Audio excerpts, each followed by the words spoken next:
What should be trading capital? Option writer के पास होना चाहिए। 50 lakh is minimum for full time trading. मैं ऑप्शन सेलर से डायरेक्टली ऑप्शन बायर के पास आता हूँ। कुछ बिजनेस फैमिलीज हो सकती हैं कि चले बेटा चल 10 लाख रुपए ले ले, जैसे सेलर भाई हैं तो उनके पास में कि हाँ भाई 10 लाख रुपए ले ले, लेकिन अगर जनरल का सेविंग नहीं होता करूंगा। सर बहुत टाइम लगा है यहाँ पे 2-3 चीजें हैं। पहला, आपका पिन पॉइंट सिस्टम होना चाहिए। दूसरा, जैसे कि मेरे एक रेड बार थ्योरी, वो रेड बार हर दिन अगर आप ट्रेड करते हो तो 80% की एक्यूरेसी आ जाएगी। राइट, तो कोई भी अगर आपका ट्रेडिंग स्टाइल हो ना तो उसमें टिपिकली मैं बोलता हूँ कि 4 चीज़ें इंपॉर्टेंट होती हैं आपके लिए। One is your self awareness. पर सर क्या वीकली चार्ट्स में काम करके एक इंडिविजुअल पैसा कमा सकता है? मार्केट में आप पैसा एक ही तरीके से लूज करते हो जब आप मार्केट के ट्रेंड के अगेंस्ट खड़े रहते हो। जैसे हमारे भाई है वो 50 लाख से कमा रहे हैं 2%। कोई सेलर पागल है कि जो आप कमा रहे हो उसको डिवाइडेड बाय 30 कर लो, वो स्क्रीन पे जितना आएगा वही तुम्हारी औकात है। मतलब स्किल सेट तो बहुत तगड़ी चाहिए बाइंग में। करेक्ट। थोड़ा लूज पड़ोगे सेलिंग में तो भी बन जाएगा। हाँ, नो डाउट, आई एग्री। एक ऑप्शन बायर जो होता है वो गैमा को चेस करता है, एक फ्यूचर ट्रेडर जो होता है वो डेल्टा को चेस करता है, एक ऑप्शन राइटर जो है वो थीटा को चेस करता है। पार्वती ने शिव से पूछा कि शिव तक पहुंचने के कितने तरीके, और उन्होंने आंसर किया 108। तो 108 तरीके अगर शिव तक पहुंचने के तो मार्केट को करने के तो करोड़ों होंगे, एंड 3 तो हमें यहाँ पे सामने दिखे। सो आज हमारे साथ ज्वाइन कर रहे हैं Kundan Prajapati, he is a positional option writer. Milind Upasani sir, who will be trading equities long alongside options to hedge those positions or to strengthen those positions. And of course, Dr. Devendra sir, who will be talking about option buyings on smaller time frames. I hope कि इन 3 guests and मेरा limited experience in futures के साथ we will be able to address some of the most frequently asked questions.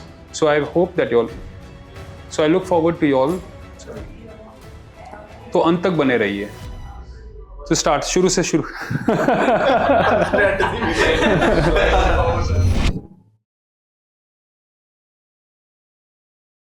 तो sir शुरू से शुरू करते हैं। सबसे पहले हम कुंदन साहब से शुरू करते हैं because he is sitting right next to me, who is a positional option writer. Sir I want to know from you कि what are the primary skills जो एक ऑप्शन राइटर के पास होना चाहिए, so that if I as an individual identify कि हाँ मेरे पास ये नेचुरल स्किल सेट्स हैं, तो may be I can start my trading career as an option writer in the market. Okay. So एक primary skills and दूसरा what should be my trading capital if I choose to adopt this trading style and enter the market as a positional options writer. Okay. So सबसे पहले जो option writer के लिए जो primary skill जो मुझे लगता है वो है कि पेशेंस, राइट। वो हर market condition every kind of trader के लिए वो तो ज़रूरी है। एंड दूसरी चीज़ है कि जो जिस टाइप की मैं ट्रेडिंग करता हूँ, मैं हिस्टोरिकल डेटा पे डेटा क्रंचिंग, बैक टेस्टिंग बहुत करता हूँ, राइट। ऑप्शन सेलिंग में लोग कहते हैं कि अनलिमिटेड रिस्क है, और वो एक्चुअली है अगर आप उसको प्रॉपर बैक टेस्टेड रिपोर्ट के साथ प्रॉपर डेटा क्रंचिंग करके नहीं कर रहे हो तो आप रैंडम कुछ भी कॉल पुट बेचोगे तो पैसे जाएंगे ही जाएंगे। सो व्हाट आई बिलीव कि आपको अगर ऑप्शन सेलिंग करनी है या ऑप्शन राइटिंग करनी है तो सबसे पहले आपको बैक टेस्टिंग के साथ बहुत ज़्यादा दिमाग लगाना पड़ेगा, बहुत कंफर्टेबल होना पड़ेगा, और it's a time taking process. ऐसा 4 दिन 10 दिन 2 महीने में आप ऑप्शन राइटर तो बन ही नहीं सकते हो या कोई भी ट्रेडिंग नहीं कर सकते हो। सो पहले तो 1 साल तक आपको सिस्टम बनाने में लगेगा, बैक टेस्ट करने में लगेगा, और धीरे धीरे ग्रेजुअली फिर वो चीज़ें आगे बढ़ती हैं। सो मेरे हिसाब से प्राइमरी स्किल है एक तो बैक टेस्ट, आपको बहुत स्ट्रांगली अपने सिस्टम को बैक टेस्ट करके फिर आप ऑप्शन सेलिंग करो, otherwise you are just 1 day away from blowing your capital अगर आप प्रॉपर नहीं कर रहे हो तो। एंड आपने दूसरा क्वेश्चन पूछा कि कैपिटल कितना रिक्वायर्ड है। सो यहाँ पे 2 तरह के ऑप्शन सेलर्स आते हैं। एक तो आ जाते हैं जो फुल टाइम ट्रेडिंग करना चाहते हैं, और एक वो जो साइड बाय साइड करना चाहते हैं। तो साइड बाय साइड के लिए तो मिनिमम 10 लाख तो मिनिमम है, ये बहुत बेयर मिनिमम कि आप मंथ के 2-2.5% बना सकते हो। बट एक फुल टाइम ट्रेडर के लिए मुझे लगता है कि अगर 50 लाख से कम का कैपिटल है और ऑप्शन सेलिंग में आप full time trading, below 50 lakh is not possible, क्योंकि आपके एक्सपेंसेस भी होते हैं। इट्स नॉट लाइक कि आपके सिर्फ कंपाउंडिंग हो रही है, एक्सपेंसेस हैं। टू मीट दोज एक्सपेंसेस, अगर आपके एक बेयर में 1 लाख रुपए भी आप नहीं कमा रहे हो फ्रॉम ऑप्शन सेलिंग या फुल टाइम ऑप्शन ट्रेडिंग, तो इससे अच्छा आप जॉब कर लो, राइट। सो एक मतलब 50 lakh is minimum for full time trading.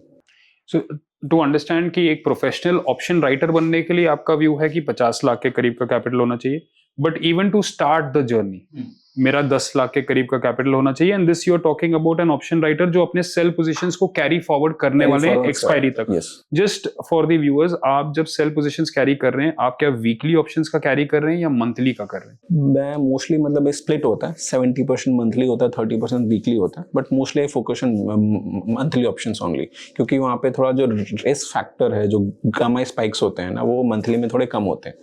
और मेरा सिस्टम भी उस तरीके से पिछले 2 साल से मैं मंथली कर रहा हूँ, तो it's better, it shoots better for me. और ऐसा लगता है कि एक्सचेंज सारे बंद कर सकता है सिवाय मंथली ऑप्शंस हाँ, के। सो exactly. उस पे स्किल वो भी एक था। अभी जैसे 2024 तक हम ऑप्शंस वीकली कर रहा था मैं बहुत ज्यादा, बट अभी 24 नवंबर में वो रिमूव कर दिया सेबी ने, तो अभी फिर से स्पेकुलेशंस तो हैं कि वीकली रहेंगे नहीं रहेंगे, तो इस वजह से जो सिस्टम बैक टेस्ट भी कराया, खुद भी कराया, तो फिर उसको मंथली पे ही ज्यादा फोकस किया कि at least this is going to stay. अगर वीकली बहुत मेहनत किया एंड देन एक चेंज आ गया, फिर सारी मेहनत बर्बाद हो गई। एंड आपने बैक टेस्टिंग के बारे में कहा, I think once I just like to tell the viewers कि without back testing you have no confidence, and if you do not have confidence you are not going to allocate money. In fact मैंने कई बार अपने channel में भी and various forums में ये बोला है कि capital does not chase growth rate, it chases confidence. Yes. तो अगर मुझे एक बिजनेस में कॉन्फिडेंस है, इवन अगर उसका ग्रोथ रेट कम भी होगा, तो भी मैं उसी बिजनेस के डायरेक्शन में जाऊं, कंटिन्यू कर सकते हैं। So I just wanted to know, back testing के बारे में भी बहुत कुछ इंडस्ट्री में है। How do you back test? Is it manual, is it automatic, and if it is automatic what softwares do you use? Would you recommend so basically back testing के आज के टाइम पे तो बहुत टूल्स हो गए हैं, लाइक एल्गो टेस्ट और स्टॉक मॉक, बहुत सारे हो गए।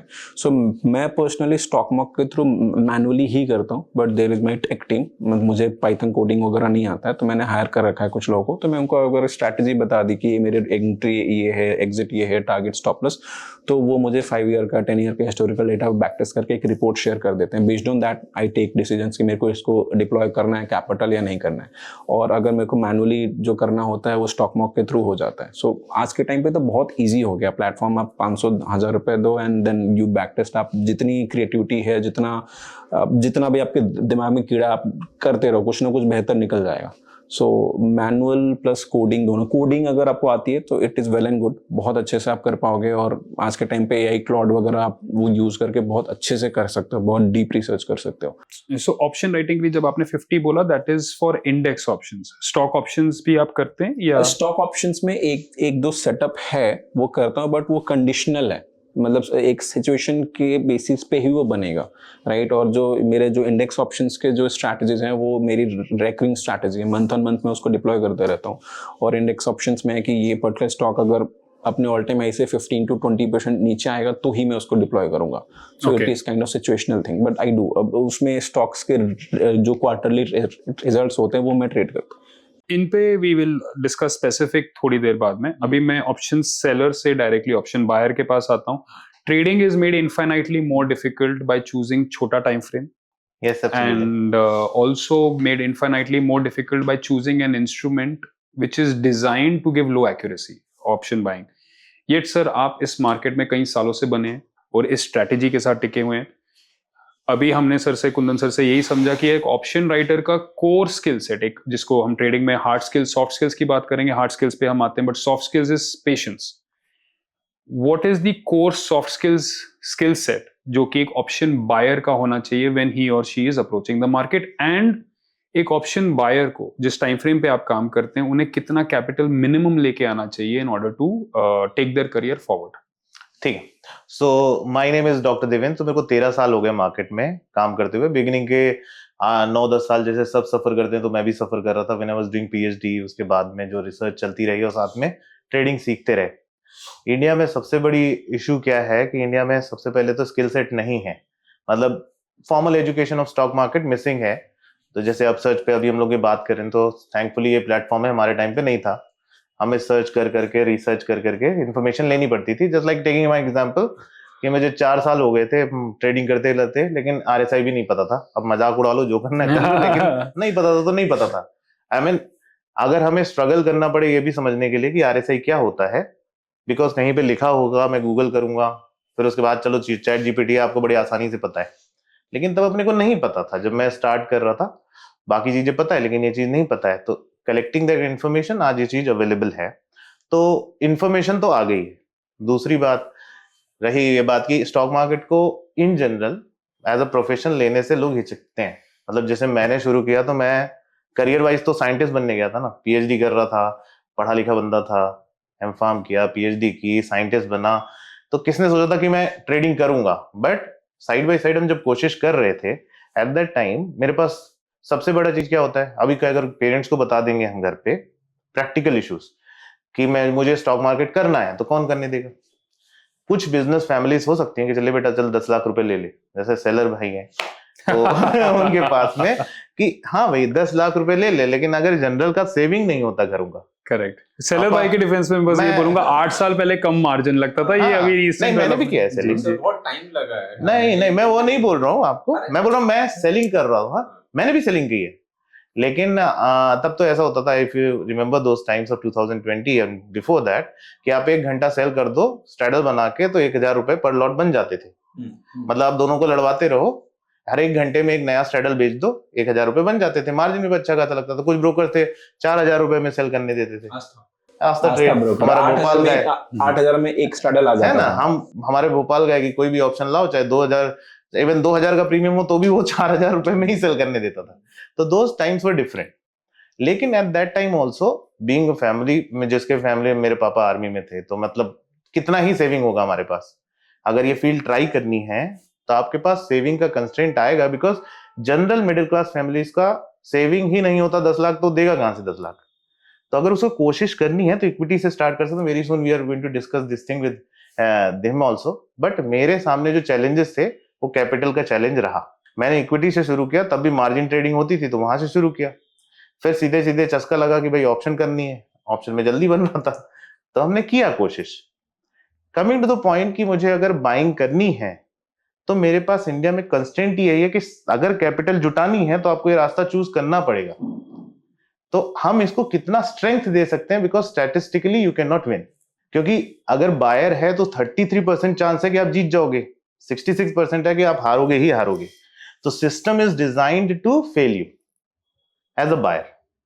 ठीक है, ऑब्लिगेशन भी नहीं है कि आपको ये करना ही करना है, लेकिन फिर भी हम एक चांस ले रहे हैं कि इसमें जीतना है। तो हमारा सिस्टम बहुत पक्का होना चाहिए, यानी कि आपको पिन पॉइंट एंट्रीज पता होनी चाहिए।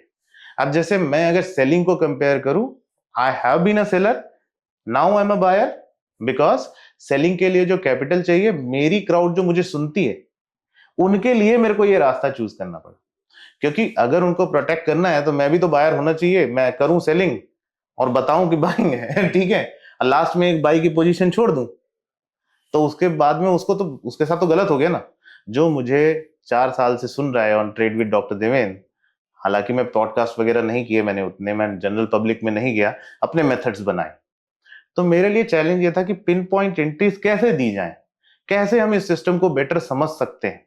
अगर मैं डेटा फॉलो करने जाऊं, जैसे मैं OI के बारे में बोलता हूं कि अगर 3 घंटे लेट आता है डेटा, मेरे को ट्रेंड बता भी देगा तो मैं उखाड़ क्या लूंगा। मान लो मेरा बहुत ही पंच लाइन है इस मामले में कि अगर आपको बता भी दे कोई मार्केट गिर जाएगा, फिर भी तो प्रोबेबिलिटी है कि गिरेगा या नहीं गिरेगा। ठीक है, और जब ऑप्शन बायर के पास में वो स्पेकुलेशन ही अगर मान लो टिक गया वहां तो खड़े खड़े मर जाएगा। अब एक्सपायरी के दिनों में क्या होता था, 3 बज गए, हम सोचते हैं 5 रुपए वाला 50 चला जाएगा। तो यहाँ पे 2-3 चीजें हैं। पहला, आपका पिन पॉइंट सिस्टम होना चाहिए। दूसरा, साइकोलॉजी बहुत स्ट्रांग होनी चाहिए। क्योंकि क्या है, इसमें एक थ्योरी कहते हैं साइकोलॉजी में, एक पॉइंट है sunk cost fallacy. Sunk cost fallacy क्या होता है कि आदमी को लगता है जिसमें इन्वेस्ट कर दिया है उसी से पैसा चाहिए। तो हमारे यहाँ जब एक्सपायरी हर दिन हो रही थी, हमारे यहाँ एक्सपायरी अभी भी जब होती है, तो बंदे को यही होता है कि मैंने इस ऑप्शन को खरीद लिया है तो अब मेरे को चेंज नहीं करना है, इसी से पैसा चाहिए। तो वो 5 लाख हो 4 लाख हो उसी में ऑप्शन में पैसा डाल देता है। तो उसको ये फिलॉसफी पे काम करना पड़ेगा कि उसको अपने आप को एक दायरे में बांधना पड़ेगा। If this situation is not correct then I am going to take this. तो उसके पास एक रॉबस्ट सिस्टम की जरूरत है। जैसे मैंने जब ट्रेडिंग शुरू करी तो मुझे कुछ नहीं आता था। फिर मेरे को एक रात, जैसे मैंने बहुत जगह डिस्कस किया, कि रैंको मुझे दिखा, तब मैंने नॉन रिपेंटेबल रैंको बनाया। नॉन रिपेंटेबल रैंको बहुत तगड़ा काम करता है until unless you are very much familiar with its box sizes and calculations। तो जो मेरे चैनल पे जाएगा तो वो चीजों को समझे। दूसरी बात, वहां पे चैलेंज ये आया कि भैया ट्रेडिंग व्यू का प्रीमियम प्लान नहीं ले सकते, तो 5000 रुपए उसके लगेंगे। तो वो तो 5000 लोगों के पास कैपिटल होती है सर, करेक्ट करेक्ट है ना, 5,000 बोले मेरे को 5,000 से कमाना है, तो वो 5,000 का प्रीमियम दे देगा तो करेक्ट कैसे? तो फिर बनाया मैंने रैंको इंजन कि जो डिजाइन करे ऐसा लेवल्स की भैया यहाँ पे अगर आप ट्रेड करोगे तो आपको ये स्टॉप लॉस के साथ काम करना है। तो हम अगर लोअर टाइम फ्रेम नहीं जाते हैं, जैसे आपका सवाल था ना कि जब छोटे टाइम फ्रेम पे जाओगे तो आपका चांस भी रहेगा लूज करने का उतना ज्यादा, राइट? Correct. लेकिन एज अ बायर मुझे अगर सोचना है तो मेरा एंट्री पॉइंट होगा, मेरा स्टॉप लॉस भी तो छोटा होगा। करेक्ट। अगर मुझे एक पिन पॉइंट लेवल पता है जिस लेवल के ऊपर और नीचे मैं पॉजिटिव नेगेटिव डिफाइन कर सकूं, यानी मेरा सेटअप क्लियर है। सेटअप होने का मतलब ये सिर्फ नहीं होता कि मैं RSI बाबा 50 खरीद लूंगा। सेटअप होने का मतलब है कि आप हर बार वही चीज ट्रेड करोगे। करेक्ट। RSI तो 50 बार ट्रेड होगा, ऊपर 50 नीचे 50। लेकिन अगर मुझे पिन पॉइंट एंट्रीज पता है, जैसे कि मेरे एक रेड बार थ्योरी है, वो रेड बार हर दिन अगर आप ट्रेड करते हो तो 80% की एक्यूरेसी आ जाएगी आपकी, लेकिन हर दिन ट्रेड करना पड़ेगा। अगर वो डिफाइंड रूल नहीं है तो बायर नहीं जीत सकता, चाहे जो कुछ कर लो, क्योंकि सेलर उसको मार लेगा। आप बायर जब तक वो स्पेकुलेटिव लेवल पे नहीं जाएगा, उसके पास फिक्स स्टॉप लॉस या फिक्स टारगेट्स नहीं होंगे, तब तक आप जीत नहीं सकते। तो बायर को चूज करने के लिए उसको एक रोबस्ट मेथड की जरूरत है, जो उसका डिजाइन किया हो या फिर किसी का हो और बैक टेस्टेड हो प्रॉपर। तो जैसे इन्होंने बोला था सेलिंग के लिए भी एक रोबस्ट डेटा चाहिए, बैक टेस्ट होना चाहिए, उसका उस पे स्ट्रैटेजी होना चाहिए कि मेरे को हर बार ये सिचुएशन आए तो हर बार मैं इस तरह से एक्ट करूंगा। और कैपिटल कितना होना चाहिए? कैपिटल देखिए आज की स्थिति में अगर किसी भी बंदे को अगर वो 10 ट्रेड नहीं ले सकता किसी कैपिटल के साथ में, तो उसे नहीं आना चाहिए इस फील्ड में। क्योंकि अगर मेरी एक्यूरेसी 60% है, 70% है, मैं 10 ट्रेड भी नहीं ले पाऊं अगर फेलियर के, है ना, आप समझ रहे हो? मतलब अगर मैं सामने तो नहीं पता कि 5 फेल होंगे 5 पास होंगे, तो अगर वो 10 ट्रेड नहीं ले पाएगा तो डेटा क्या जनरेट करेगा? करेक्ट। और आज जितना रैंडमनेस है, मान लीजिए कि अगर मैं ट्रेड करने गया, क्या पता 5 फेलियर शुरू में ही आ जाए। करेक्ट। 5 फेलियर शुरू में ही आ जाए और मैं सिस्टम को गाली देके भाग जाऊं, करेक्ट। और अगले 5 जो आने वाले हैं वो सक्सेसफुल हो। ठीक है, तो उतना अगर पैसा नहीं है तो नहीं आना चाहिए। तो इन जनरल जैसे एक प्रीमियम खरीदने के लिए लोग बोलते हैं कि आप छोटे प्रीमियम में काम नहीं कर सकते, लेकिन मैं बोलता हूँ कर सकते हैं। डीप ओटीएम मतलब? हाँ, आप डीप ओटीएम हो, ओटीएम हो, कुछ भी हो, what you have to care about is delta और आपकी होप्स, है ना। मतलब अगर मैं जनरल बोलूं कि अगर मैं 50 रुपए का ऑप्शन खरीदता हूं और जिसका डेल्टा 0.25 है और मैं उससे सोचता हूं 150 कमा लूंगा, तो कैसे कमा पाऊंगा? बिकॉज उसकी औकात ही नहीं भाई तुम्हें देने की। करेक्ट। पैसा जिसको दे रहे हो उसकी औकात भी तो रिटर्न्स की होनी चाहिए ना। अगर मैं 25 रुपए का ऑप्शन बेचूं और मेरा प्रीमियम या इंडेक्स जो है वो मान लीजिए कि 50 पॉइंट भाग गई, तो 10 ही पॉइंट भागेगा ना, 15 पॉइंट भागेगा। अब 15 पॉइंट भागेगा और 4 रुपए का स्टॉप लॉस, 15 का टारगेट नहीं डालोगे तो आप कहां से पैसे बना लोगे? करेक्ट। राइट। और हर बार आपको 1:2 1:3 मिलेगा भी नहीं। तो यानी आपकी होप होनी चाहिए कि 3-4 पॉइंट मिलने वाले हैं भाई, लेके भागता हूं। लेकिन हर एक को क्या होप होती है, बेसिक नॉलेज नहीं है कि डेल्टा है कौन सी बला। उसको हर ऑप्शन से, चाहे ओटीएम हो, एटीएम हो, आईटीएम हो, उसको होप वही है कि इसी से मेरे को 5,000 रुपए कमाने। जब तक ये चीजें नहीं समझोगे, जितने भी व्यूअर देख रहे हैं, आप ये चीजें नहीं समझोगे कि आपको रिस्क को कैसे मैनेज करना है, वो बेसिक नॉलेज से आएगा कि भाई ये ओटीएम आईटीएम जो बोल रहा हूँ ये कहीं ऐसा ना लग रहा हो कि पता नहीं क्या बोल रहा है। करेक्ट है ना, कि जब तक ये चीजें नहीं समझोगे तो आप अपने सिस्टम से कितनी होप लगानी है वो भी नहीं जानकारी कर पाएंगे। जब आपको पता है, जब मैं ट्रेड कर रहा था, कई बार आप बोलो फिर गरियाएं शायद ये लोग लेकिन एक्सपायरी के दिन मेरे को ये भी नहीं पता होता था शुरू में कि ये जो 50,000 मैंने लगा दिए हैं ये जीरो भी होते हैं। तो मैं ब्रोकर को गाली दिया कि साला मेरा पैसा गया कहां? करेक्ट। मैंने तो खरीदा ना। आधे लोग को तो ये नहीं पता होता, वो सोचते हैं स्टॉक खरीद रहे हैं। तो जब तक इस मार्केट में ऑप्शन ट्रेडिंग करनी है तो इक्विटी ट्रेडिंग आपकी बहुत स्ट्रांग होनी चाहिए। तो अगर आप ऑप्शंस में आना चाहते हो भैया, तो पहले इक्विटी पे प्रैक्टिस करो। क्योंकि जो मेथड जैसे रेड बार है या रैंको इंजन मैं भी सिखाता हूं, अपसर्च पे जो कोर्सेज भी हैं और बहुत सस्ते हैं, तो उन पे जाके जब सीखोगे ना तो आप इक्विटी पे प्रैक्टिस करो। कुछ खोने के लिए तो नहीं है। करेक्ट। एक बार वो हाथ बैठ गया तो जब नेट प्रैक्टिस बढ़िया होगी तब जाके आप इवन कोशिश करोगे तो आपको एंट्री पॉइंट्स डिफाइंड मिल जाएंगे। बट वो सेटअप के साथ करना पड़ेगा, स्पेकुलेशन से नहीं। करेक्ट। इनफैक्ट आपका जो पॉइंट है कि आपने कई साल ट्रेड किया और आपको आरएसआई पता नहीं है, जो व्यूअर्स को आज की डेट में लगता होगा कि ये कैसे, बट एक्चुअली जो जिन लोगों ने अपना ट्रेडिंग करियर 2013, 14, 15 में स्टार्ट किया है, दे विल ऑल वाउच कि उस समय ऐसा किस्म का ट्रेडिंग कंटेंट यूट्यूब पे भी अवेलेबल ही नहीं था। इनफैक्ट मुझे भी ट्रेडिंग सीखने के लिए 1970s और 80s में जो बुक्स पब्लिश की गई हैं, मैंने वहां से सीख के अपना स्टार्ट किया और वो एक सॉर्ट ऑफ एक हैबिट ही बन गया कि अगर मुझे वेलिस विल्डर द्वारा एक आरएसआई इंडिकेटर सीखना है तो मैं वेलिस विल्डर ने कौन कौन सी किताबें लिखी वो गूगल करता था, फिर उसके पब्लिशर के पास जाता था, वहां से डाउनलोड करता था। सो पॉइंट बीइंग दैट जो आपने बोला कि there is a huge difference in access to information, and कई बार मेरे से ये लोग पूछते हैं कि क्या इसके कारण और लोग सक्सेसफुल हो जाएंगे। I think trading success is a function of a ratio, और अगर हम देखेंगे कि अगर मेरा फिटनेस बढ़ता है तो मैं क्रिकेट बेहतर खेलूंगा, बट फिर भी इंडियन टीम पे तो 11 ही रहेंगे। So at the highest level that ratio is kind of fixed, but जो आप बोल रहे हैं, so just to sum up what you are saying, जैसे इन्होंने कहा कि द कोर सॉफ्ट स्किल जो एक इंडिविजुअल को चाहिए for option writing is actually patience, and वो पेशेंस ताकि आपका कॉन्फिडेंस, आपका बिहेवियर ऑप्टिमल रहे, that is going to come from back testing.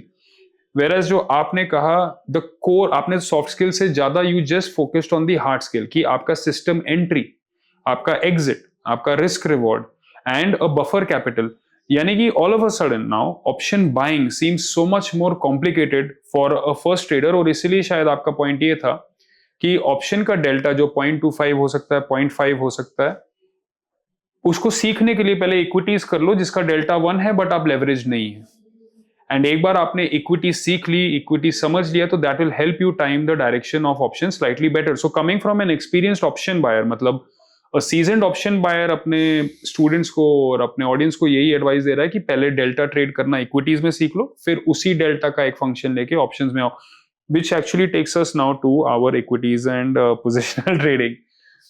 तो सर आप अभी इक्विटीज भी खरीदते हैं एंड आप उसको ऑप्शंस के साथ हेज भी करते हैं। माय क्वेश्चन इज कि जब आप हेज करते हैं, ये तो हमें पता है कि जब हमने इक्विटी खरीद लिया तो वी डू वेल अगर वो स्टॉक बढ़े, पर जब आप उस पोजीशन को हेज करते हैं, ईटीएफ को हेज करते हैं, किसी भी इंस्ट्रूमेंट को हेज करते हैं, how do you do it? Do you write the option या do you sell the option, sorry, और do you buy the option? I am sorry. Right, तो मेरा अप्रोच देखेंगे ना तो टिपिकली मार्केट में जितने भी आपके स्टाइल है, इन्वेस्टिंग कहिए, ऑप्शंस बाइंग सेलिंग कहिए, ये एक जर्नी होने वाला है। Right, on the first day nobody is going to get it right. Okay, तो मेरा भी ये जर्नी था कि I started off with pure play investing, क्योंकि मेरा 2001 से जर्नी चालू है, तो उस समय चार्ट्स वगैरह कुछ उतना डेमोक्रेटाइज नहीं था। एक पेपर के लास्ट पन्ने पे छोटे छोटे डिजिट्स आते थे, आप मैनुअली चार्टिंग करें तो, otherwise you will go with hare and share. तो टिपिकली हमारा उस टाइम का जो इन्वेस्टिंग होता था वो प्योर प्ले फंडामेंटल्स पे होता था। राइट, बट फंडामेंटल्स में सबसे बड़ा चैलेंज आ जाता है मार्केट साइकिल्स का। जब मार्केट साइकिल्स होते थे तो आपको लगता है कि सीमेंस एक अच्छा स्टॉक है, वो अच्छा स्टॉक होता है, मार्केट की साइकिल्स के कारण नीचे जाता है, उसमें आप नुकसान में छोड़ देते हो, फिर आप लेते कब हो? जब वो चेज्ड अप हो जाता था।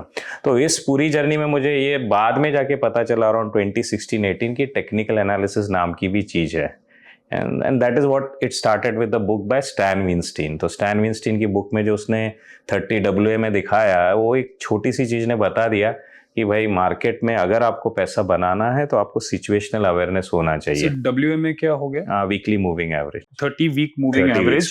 And just to clarify to the audience जो सर बोल रहे हैं, first of all once again आपको लगता होगा कि चार्टिंग सॉफ्टवेयर्स तो हर जगह फ्रीली अवेलेबल है। In fact I will tell you, मैंने जब अपना ट्रेडिंग करियर स्टार्ट किया था, you would not get charts, it was a paid for option, और मेरा personal trading career just took off once charts became available, और उनमें भी चार्ट्स में बहुत गलतियां थी। फॉर एग्जांपल कोई स्टॉक है जो 1500 पे है, मैंने 1515 का एसएल लगा रखा, अगर उसको सेल किया है, चार्ट पे आया नहीं है बट एसएल ट्रिगर हो चुका है।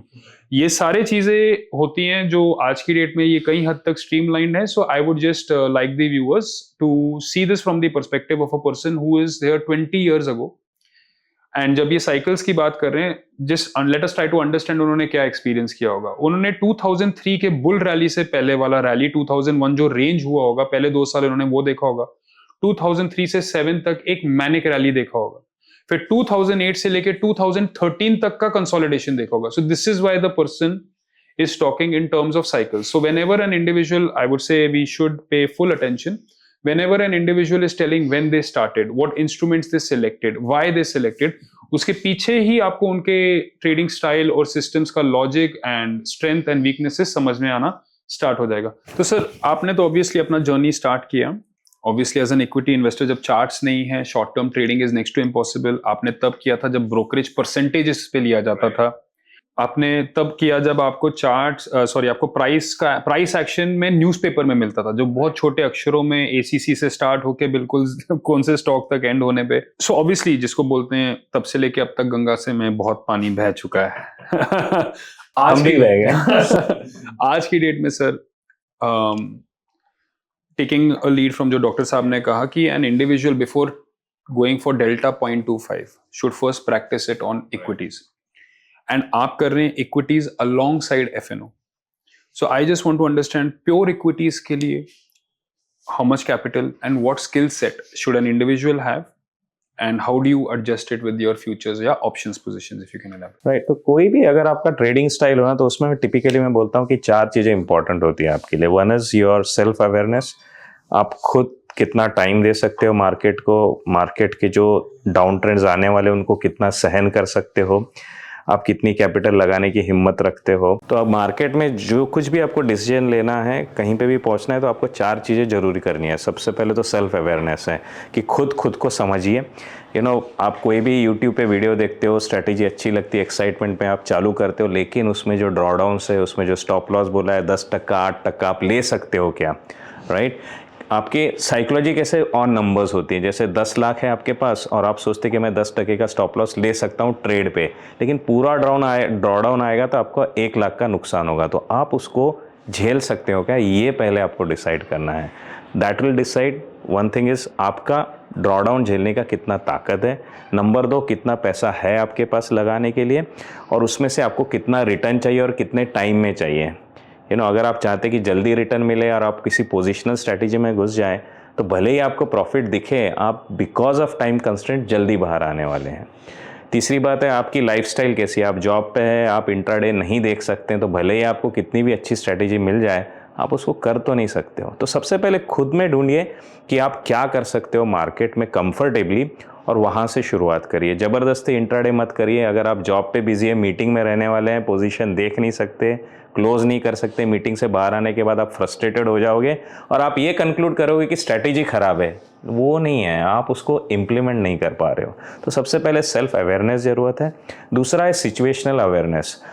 मार्केट में आप पैसा एक ही तरीके से लूज़ करते हो जब आप मार्केट के ट्रेंड के अगेंस्ट खड़े रहते हो। तो मार्केट एक भूचाल है, वो एक लैंडस्लाइड है, उसके आगे आप खड़े रहोगे, वहीं से नुकसान होता है। उसके बगैर आप नुकसान करके मुझे दिखा ही नहीं सकते। If you stand against the trend, you are going to get mowed down. तो सिचुएशनल एनालिसिस ज़रूरत है कि मार्केट आज किस साइकिल में चल रहा है, ऊपर जा रहा है, नीचे जा रहा है, साइडवेज जा रहा है, और किस पॉकेट में कैसा जा रहा है। क्योंकि इंडिया में मार्केट कैप भी आप देख रहे हैं अभी की, लार्ज कैप में तो दिख रहा है हम ऑल टाइम हाई पे है, लेकिन मिड और स्मॉल कैप में हम फंसे पड़े। तो ये भी आपको समझना है कि किस पॉकेट में चल रहा है। Again coming from Stan Weinstein, forest to tree approach लेना है। मार्केट में हरियाली है, लेकिन किस सेक्टर में हरियाली है वहाँ पहुँचना है। ये सिचुएशनल एनालिसिस हो गया। तीसरा हो गया कि आपने सिचुएशन पढ़ ली, अपनी साइकोलॉजी पढ़ ली, अब आता है स्ट्रैटेजी सिलेक्शन। तो स्ट्रैटेजी सिलेक्शन में आप सीखिए अलग अलग तरीके की strategy to map with the situation with your psychology. तो अगर मैं 3 महीने मार्केट को रेगुलरली नहीं देख सकता हूँ, वीकली देख सकता हूँ, तो वीकली चार्ट्स पे काम करना चालू कर दूंगा। मार्केट अप ट्रेंड में है तो अप ट्रेंड के साइड के ही टारगेट्स और प्रोग्राम्स चार्ट्स में काम करके एक इंडिविजुअल पैसा कमा सकता है? ऑब्वियसली आप कमा सकते हो, लेकिन फिर आपको उतना टिकाव धरना होगा। You have to hold your capital for that long. Actually मैंने क्या देखा है कि results become more predictable on higher time frame, क्योंकि वहाँ पे बिगर प्लेयर्स आर कमिटेड, और बिगर प्लेयर्स बड़े पैसे से कमिट करते हैं, बड़ी लिक्विडिटी से कमिट करते हैं, तो एक झटके में अंदर बाहर नहीं करते हैं। जितना हम स्मॉल कैप में जाते हैं उतना रैंडमनेस बढ़ जाता है, क्योंकि छोटे प्लेयर हैं, छोटे पैसे कभी भी निकाल सकते हैं, कभी भी डाल सकते हैं, राइट। तो वीकली पे स्टेबिलिटी मिलती है, लेकिन वो स्टेबिलिटी को अचीव करने के लिए, उसको क्या कहते हैं, उस जोन में आने के लिए आपको थोड़ा प्रैक्टिस लगता है कि हाँ ये वेव में लेगा, लेकिन मेरे को फिर भी पैसा देगा, राइट। तो ये आपका हो जाता है तीसरा एस, दैट इज सिस्टम, आपका स्ट्रेटेजी सिलेक्शन, तो पहला वाला था self awareness, other one was Situational situation awareness. And now we are system पे strategy selection, strategy selection and now fourth is your system. अब सिस्टम की बात कैसे कि जैसे हम बाइंग कर रहे हैं, अगर हम ऑप्शन में सेलिंग इंट्राडे कर रहे हैं तो वहाँ पे टाइम बहुत क्विकली आपको रिएक्ट करना है, तो मैनुअल छोड़ दो, you will have to go for algo. ये सिचुएशन है, स्ट्रेटेजी ऐसी है तो टूल ऐसा होगा। यही अगर मेरे को पोजिशनल करना है तो then I have to go with scanners, और उसमें भी अगर मेरे को मार्केट का ट्रेंड भी देखना है, मेरे सेक्टर का ट्रेंड भी देखना है, फिर मेरे स्टॉक पे आना है तो I have to go for a dashboard, right. फिर मैं ऑफिस में हूँ, मैं बिजी हूँ, तो सिस्टम तक मैं नहीं पहुँच सकता, तो सिस्टम ने मेरे तक पहुँचना है, then I have to put alerts also, right. तो ये चारों कॉम्बिनेशन पे अगर आप सीरियसली सोचते हुए आओगे, then you will drill down to something which is working, and फिर उसमें भी क्या होगा, आपको कहीं पे फेलियर रेट मिलेगा, कहीं पे सक्सेस रेट मिलेगा, फिर आप जोन इन करते करते पहुंचोगे कि yes this is what suits me, this is what gives me a return. And उतने टाइम तक अ पर्सन का सिस्टम स्किल, सेल्फ अवेयरनेस और सिचुएशन का अवेयरनेस इतना ज्यादा हो चुका होगा कि they can then take on more complex instruments like option buying, option writing and so on. In fact sir long time back मैंने कहीं तो ये पढ़ा था, your trading performance is directly correlated to the health of your personal balance sheet. Absolutely. कि अगर आपके personal balance sheet में लायबिलिटीज ही लायबिलिटीज हैं, तो आप जितना मर्जी बड़े साइंटिस्ट ना बन जाओ, आप प्रेशर फील करने वाले हो। एक इस पे ऐड करूंगा मैं पॉइंट, जो मैं हमेशा अपने स्टूडेंट्स को हमेशा बोलता हूँ कि लॉस अवर्जन की थ्योरी हर एक के मन में चलती है, कि लॉस को किसी तरीके से अवॉइड करके चलना है, and they react more painfully to losses. मतलब अपने को क्या होता है कि प्रॉफिट की खुशी उतनी हो ना हो, दुख का गम ज्यादा होता है हमेशा। मतलब कभी भी जब भी लॉस हो गया तो you will be sad, you will be not reacting properly to family, और सभी भी किसी भी रिलेशन में गुस्सा ही करोगे आप, है ना, यू विल रिएक्ट, वो हर जगह दिखाई है ना, पड़ता हर है, जगह दिखाई पड़ेगा, आप चेहरा बोलेगा, हर चीज करेगी, तो घर वाले सबसे पहले समझ लेते हैं आज गड़बड़ है, आज लॉस में, उनको पता चल जाता है। माई सर्कल या एवरीबडी विल बी अवेयर कि यार आज कुछ गड़बड़ है, ये सिंक में नहीं लग रहा है ना, ये नहीं सिंक में लग रहा है। अब उसमें क्या होता है, एक बहुत इंपॉर्टेंट पॉइंट है जो लोग नहीं रिलेट कर पाते हैं। जब ट्रेडिंग की बात आती है तो ट्रेडिंग में ऐसा सोचते हैं कि ये ना सस्ता सा पैसा है, ये मोर ओवर एक चीज हो गई कि we are not dealing with physical money anymore. तो पैसा जब ऐसे कट कट होता है ना तो अलग फीलिंग देता है, लेकिन जब खट्टे से चला जाता है तो करोड़ों चला जाता है।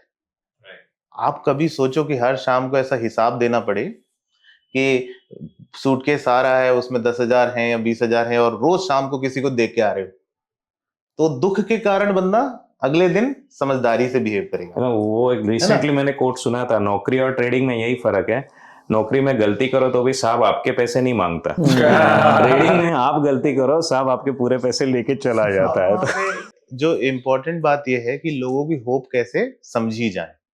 लोगों की होप ऐसे समझना है कि अगर आप इफ यू आर 20+, 30+ या जो भी स्टार्ट कर रहे हो आप कभी ट्रेडिंग, जैसे मान लो मैंने स्टार्ट किया तो I would have been nearly 26, 27 जब मैंने ये चीज में आया। उससे पहले तो मैं आया नहीं था। तो मैं जो कमा रहा हूं, मार्केट या तुम्हारी मार्केट वैल्यू ऑलरेडी मार्केट ने तुमको दे दी है। जिस तरह से तुम पढ़ रहे हो, पढ़ने के बाद में जॉब कर रहे हो या जॉब नहीं कर रहे हो, तो तुम्हारी औकात ऑलरेडी टेबल पे है। यानी कि आज तक जो पढ़ाई की, जैसा किया, जो जॉब पाए, अब तुम बोल सकते हो मेरे साथ बुरा हो गया, अच्छा हो गया, जो भी हो गया, लेकिन असली में तुम जो डिजर्व करते थे वो आज तुम पहुंच चुके हो वहां पे। ठीक है, वो पहुंच चुके हो, तो जितना तुम कमा रहे हो आज, वो ही तुम बर्दाश्त कर सकते हो स्क्रीन पे। मैंने जो देखा है लोगों के साथ गड़बड़ ये है कि अगर वो 1 लाख रुपए की नौकरी कर रहा है, बहुत रेयर है कि कोई 1 लाख की नौकरी करता है। ज्यादातर लोग इंडिया में जो ट्रेडिंग कर रहे हैं वो इसी होप से कर रहे हैं कि मेरे को सेकंड सोर्स चाहिए, सेकंड सोर्स चाहिए, सेकंड सोर्स चाहिए। सेकंड सोर्स जैसा कुछ होता नहीं है एक्चुअली। मल्टीपल इनकम सोर्स होते हैं भाई, लेकिन नहीं होता है ऐसा कुछ। जब तक तुम इसको बिजनेस की तरह ट्रीट नहीं करोगे, पैसा नहीं मिलेगा। सीरियसनेस लाना पड़ेगा because until you talking in a way कि ये सेकंड सोर्स है, तो you will always treat it as a second priority. यहाँ हार गए तो भी चलेगा, ये पैसा जीत गए हैं तो कल चला जाएगा, कोई बात नहीं, ट्रेडिंग से ही तो कमाए थे। अनटिल अनलेस वो जैसा फीलिंग नहीं जाएगी तो पैसा नहीं मिलेगा, आप रख नहीं पाओगे। होल पॉइंट इज दिस कि जो आप कमा रहे हो उसको डिवाइडेड बाय 30 कर लो, वो स्क्रीन पे जितना आएगा वही तुम्हारी औकात है। अब औकात वर्ड से काफी लोग ना ट्रिगर हो जाते हैं, क्या यार बेइज्जती कर रहा है। नहीं, बेइज्जती नहीं कर रहा हूं। जो तुम्हारे स्क्रीन पे आ रहा है अगर उससे ज्यादा मिल गया तुमको तो तुम रख नहीं पाओगे। करेक्ट। रख नहीं पाओगे, वो जाके खर्चा कर दोगे। अगले दिन तुम्हारी होप क्या हो गई, मैं तो 6,000 आराम से कमा लेता हूं, मैं क्यों इससे में कम में एडजस्ट करूं। अब वो बंदा, जैसे हमारे भाई है, वो 50 लाख से कमा रहे हैं 2%। कोई सेलर पागल है, कोई सेलर पागल है जो 50 लाख से 5,000 के लिए कोशिश कर रहा है, 10,000 के लिए कोशिश कर रहा है। मतलब जो सिस्टम जिसके साथ है, मैं बायर को क्या समझाता हूं, सिस्टम उनके साथ है। आपको कितना सही होना पड़ेगा। आप किसी चीज से रोज मांगे जा रहे हो, मैं 50,000 रुपए है, मेरे को 10,000 रुपए दे दो, कोई देगा? किस धंधे में 50,000 में 10,000 आता है? नहीं आता। तो तुम्हारे को जो होप है, जितना तुम कमा रहे हो, अगर वो स्क्रीन पे आ गया तो तुम उसको बंद कर सकते हो। वो बंद करने का स्विच नहीं आता है। Let me complete on this, because ये पॉइंट पुट फॉरवर्ड करना बहुत जरूरी है कि तुम्हारे पास जो होप है, अगर इससे ज्यादा मिल गया ना तो तुम बर्दाश्त नहीं करोगे, और बर्दाश्त नहीं हो पाएगा दोनों सेंस में। प्रॉफिट तो हो गया, चलो तुमको मिल गया, तुम लकी हो। लॉस हो गया तो क्या करोगे? करेक्ट।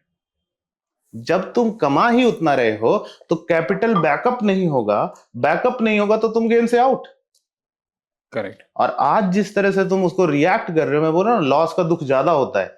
जैसे ही तुम्हारे 2-3 लूजिंग स्ट्रीक होंगे, तुम अपना सारा गुड़ गोबर कर दोगे। मैं अपनी कहानी बता दे रहा हूं, है ना, मैं अपनी कहानी बता रहा हूं कि मतलब आप अपना, मैंने पोर्टफोलियो बनाने की सर बहुत कोशिश की, मैंने शेयर भी किया था, 80 लाख रुपए तक गया, लेकिन एक लॉस और सारा माइंडसेट खराब।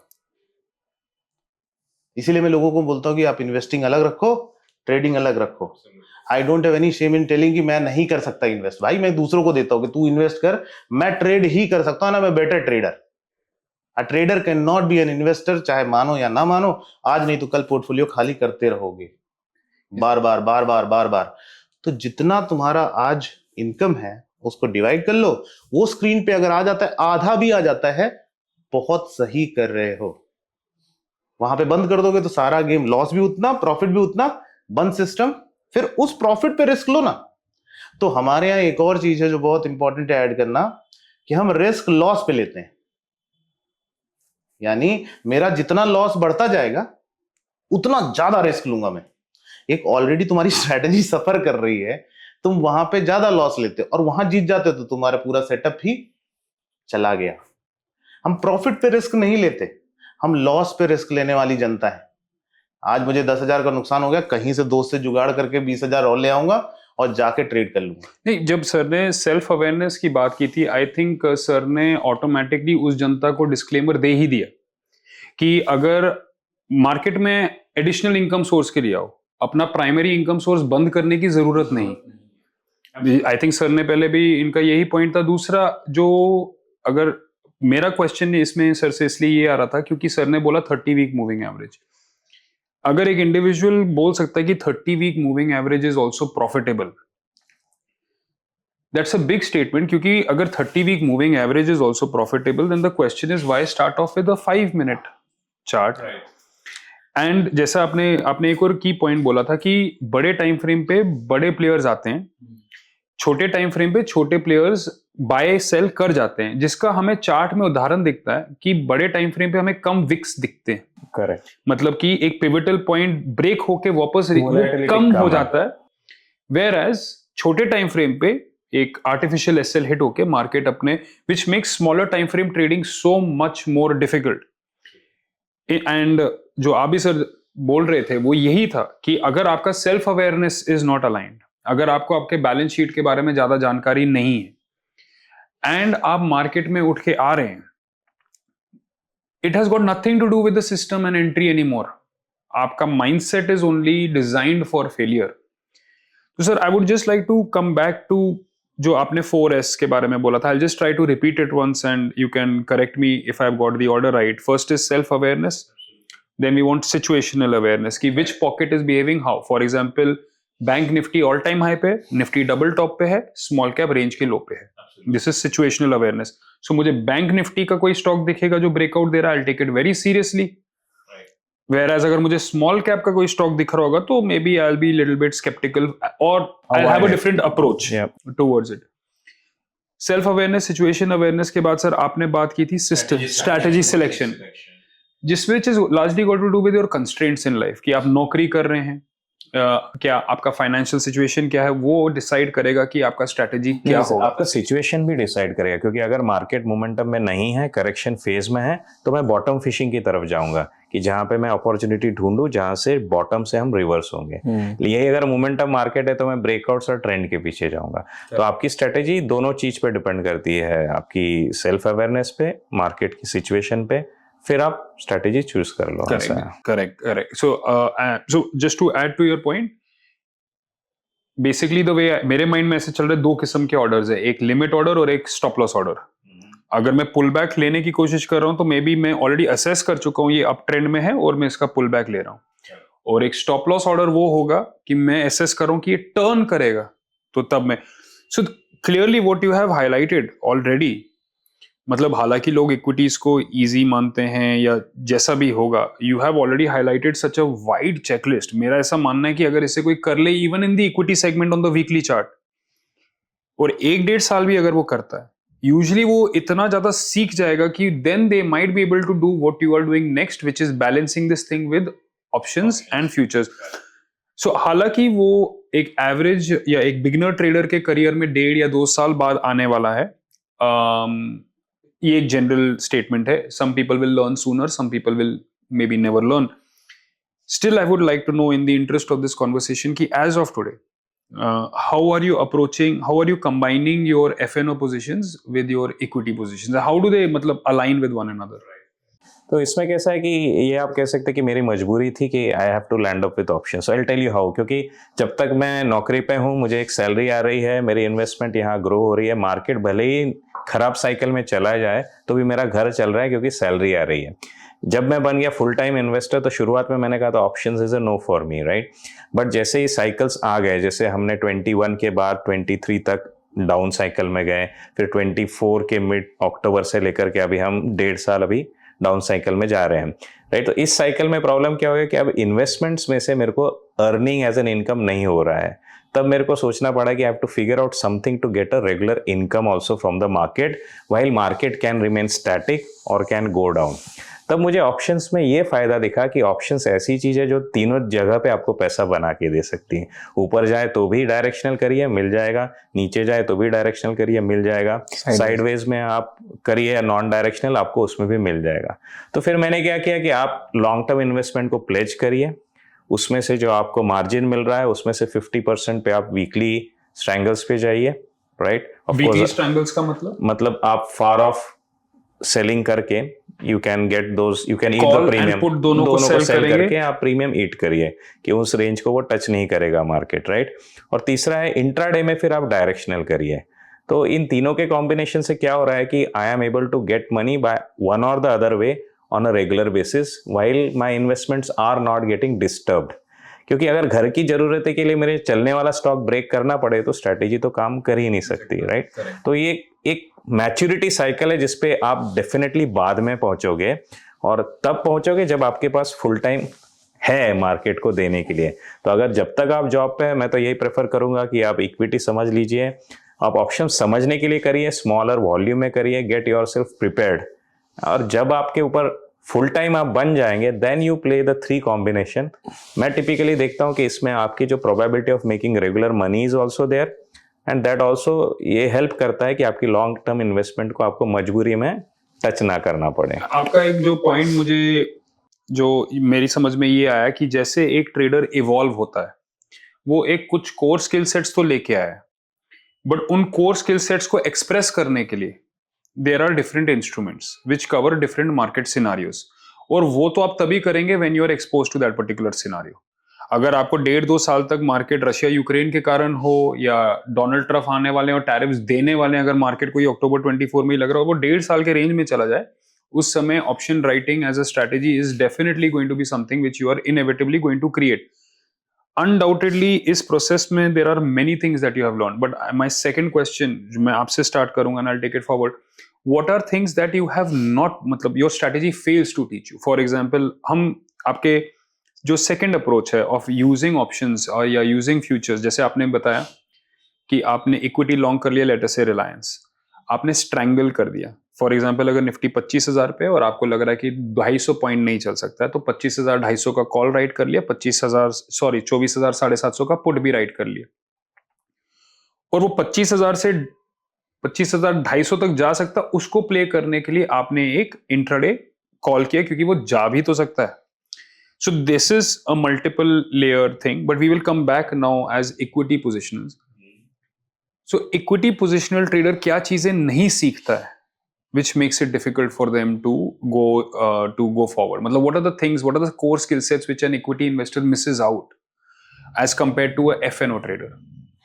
इस कोर्स आप ये जानना चाहते हैं कि अगर आप इन्वेस्टिंग इक्विटी में करना चाहते हैं तो कौन से कोर स्किल्स लगेंगे? जी, कि आपने बताया कि इक्विटी में करने के लिए तो आपने आपके 4S का सिस्टम बता दिया, और हम इक्विटी में ट्रेड कर रहे हैं, there must be some blind spots.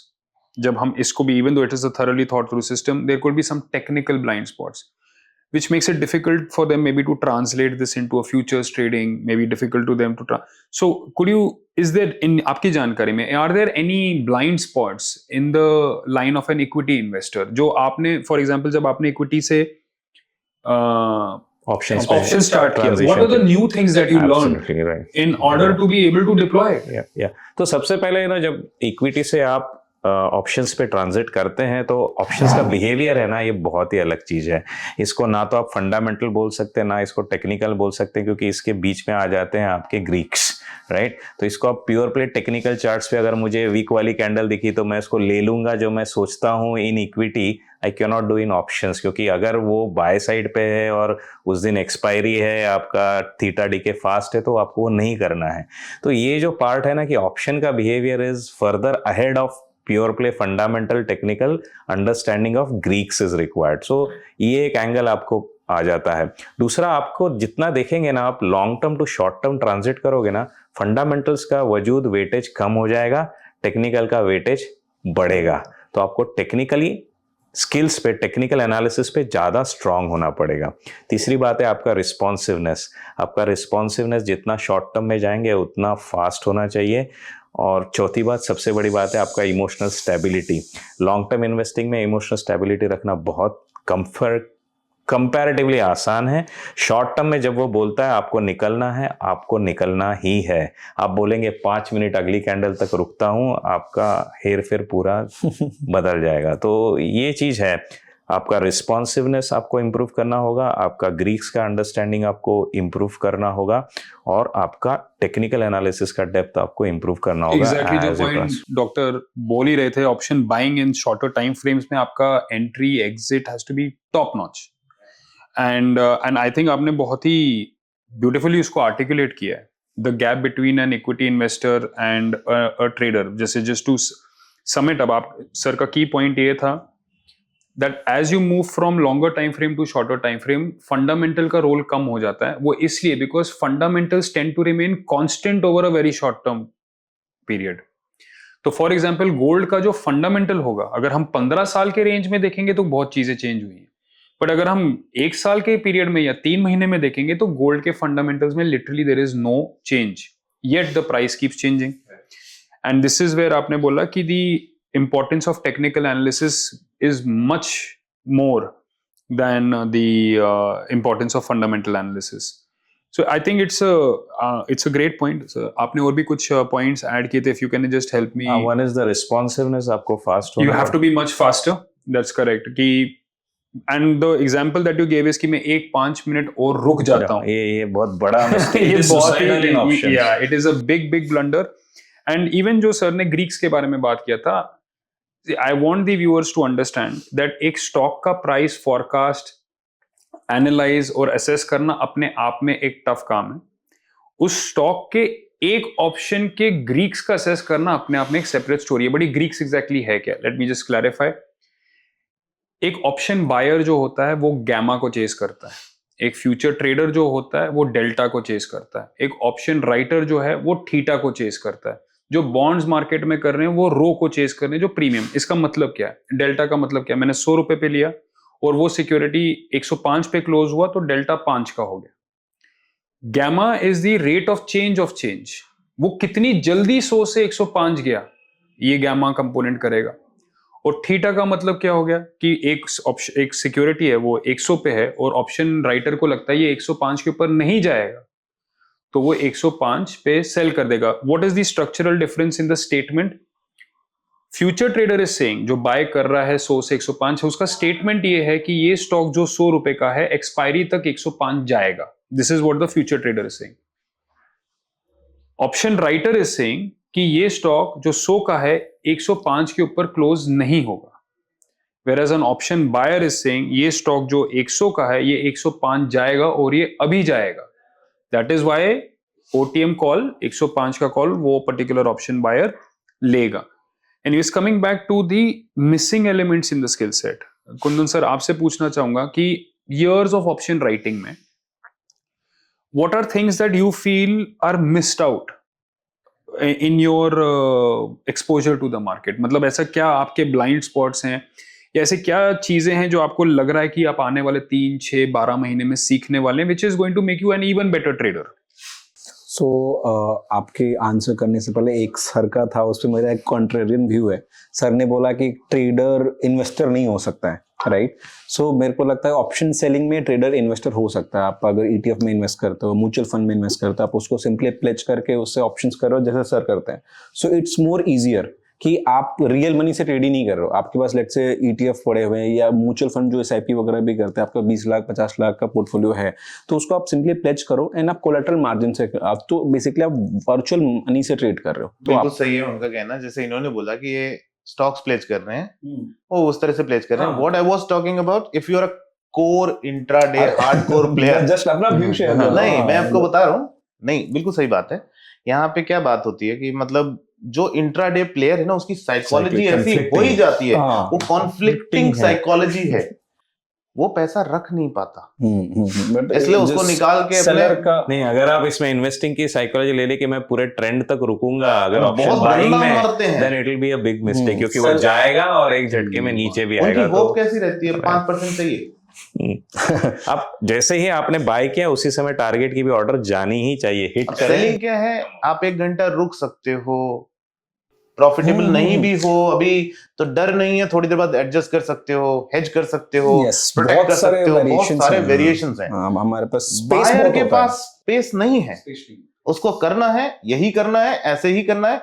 अब सोचो यहाँ सबसे बड़ी प्रॉब्लम क्या होता है, लोग सोचते हैं कि सेलिंग से पैसा बनता है लेकिन आते बाइंग में है और बाइंग के लिए तैयार नहीं है, फिर भी बाइंग कर रहे हैं। मतलब स्किल सेट तो बहुत तगड़ी चाहिए बाइंग में। करेक्ट। थोड़ा लूज पड़ोगे सेलिंग में तो भी बन जाएगा, ठीक है? हाँ, no doubt, I agree. है ना कि मतलब थोड़ा सा टाइम है आपके पास। सेलिंग इज इजी, इजी नहीं है Comparatively. आप बोलो, मतलब जब मरेगा तो सबसे बुरा मरेगा वहां, ठीक है? अगर आप if you are doing with proper hedge और सिस्टम बना ठीक है, लेकिन क्या होता है स्किल सेट जो है वो यहाँ बहुत तगड़ा चाहिए, माइंड सेट बहुत तगड़ा चाहिए, और सबसे गरीब यही है। सबसे बड़ा प्रॉब्लम यही है कि वो बोलता है मेरे पास पैसा भी नहीं है, मैंने पढ़ा भी नहीं है, और मेरे को करना यही है। आप समझ रहे हो? मतलब जो व्यूअर देख रहा होगा तो सबसे बड़ी बात है, सर मेरे पास ना फंड नहीं है, मेरे पास 30,000 है, बचे इतने हैं। पर 30,000 वाले व्यूअर, एक्चुअली मेरा बस सवाल इन व्यूअर से है, मतलब हो सकता है मेरे पास 10 लाख हो, बट मैं कभी ये सपने में नहीं सोच रहा हूँ कि मैं अपना 7 स्टार होटल खोल दूंगा दिल्ली में। 10 लाख रुपए एक चाय टपरी के लिए ठीक है, वो मैं कर सकता हूँ अगर मेरे को फूड एंड बेवरेजेस में आना ही है और मेरा एक्सपीरियंस ही है। बट अगर मैं सपने में ये देख, जिस मार्केट का अगर हम पिछले, आप ऑब्वियसली 15 साल से हैं, सेबी ने पिछले 4-5 सालों में लॉट साइज 5 गुना कर दिया है, STT दुगना कर दिया है। मैं ये बोलता हूँ कॉन्फ्लिक्टिंग चीजें होती है, पता है कि मतलब इसको कैसे ले, मतलब सेबी या फिर चीजें रेगुलेटर कैसे लेता है इस स्टेटमेंट को। If they really want to make it easy, make option selling easier, you know. मतलब मेरा बहुत इम्पोर्टेंट रिक्वेस्ट है रेगुलेटर, किसी को भी बोलो जिसका भी यू नो वर्ड्स का मीनिंग हो वहां पे, कि भैया अगर इजी बनाना है तो इसको बना दो ना। आप ये टफ बना रहे हो यहाँ का margin Estimate 2.5 lakh 3 lakh estimate रुपए बढ़ाते कर जा रहे हो, रहे हो। 3 लाख का कोर्स करने के पैसे नहीं घर में किसी के, उसके पास रास्ता क्या बचता है? रास्ता बचता है ये, And he is going अब forced to do it. He is forced to do and you are protecting traders. मतलब ये मैं कैसा थोड़ा है? इसमें ऐड करना चाहूंगा, जैसे ऑप्शन सेलिंग का फंड को लेके बहुत होता है, बहुत लोग करना भी चाहते हैं बट नहीं कर पाते हैं। बट व्हाट आई बिलीव कि अगर आपके पास स्किल्स है ना, तो people are ready to give you that fund. जैसे मतलब पर उस अभी स्किल को डेवलप करने के लिए भी तो Exact- नहीं, एक जैसे एक्सपोजर। अभी अभी बहुत सारे आपको पता है प्रॉप फर्म्स हैं, प्रॉप डेस्क फर्म्स हैं, राइट। अगर आपके पास एक सेटअप है, आपको if you know the coding, right, आपको कोडिंग आती है मार्केट की चीज। आज के टाइम पे सर एआई इतना इजी कर चुका है चीजों को ना, कि आप अगर 6 महीना रूम बंद करके आप अगर ये डिसाइड कर लो कि मेरे को एक सिस्टम बनाना है जो पैसा बना रहा है, 2-3% ही बना रहा है, बट मेरे को कोड करके बैक टेस्ट करके एक सिस्टम बनाना, आप बना सकते हो एंड फ्री ऑफ कॉस्ट बना सकते हो। आपके पास डेटा मिल जाएगा, एआई के थ्रू आप चीजें कर सकते हो, मैनुअली भी कर सकते हो।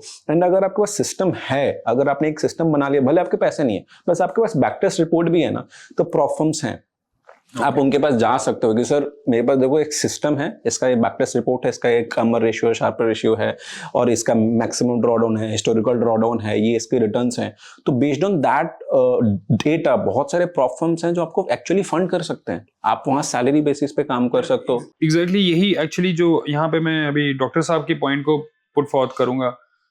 वाई मेरा भी जो एज अ बेसिकली देखिए, मार्केट में रेगुलेटर्स को ऐसा लग रहा है कि option buyers are gambling. I was an option buyer in 2015 and I remain till 2017। But I can guarantee you, अगर मेरे बगल में भी कसिनो हो और वो आज भी हो, मैं नहीं जाऊंगा क्योंकि मेरा गैम्बलिंग प्रॉब्लम था ही नहीं। मेरा प्रॉब्लम था I want to create another income source. उस समय निफ्टी 8000 का था, लॉट साइज 25 का था, तो कॉन्ट्रैक्ट वैल्यू 2 लाख का था। उसको फ्यूचर में करना या ऑप्शन राइट करने के लिए 10-12 हजार रुपए चाहिए थे, और हाँ। मैं डेवलप हो गया।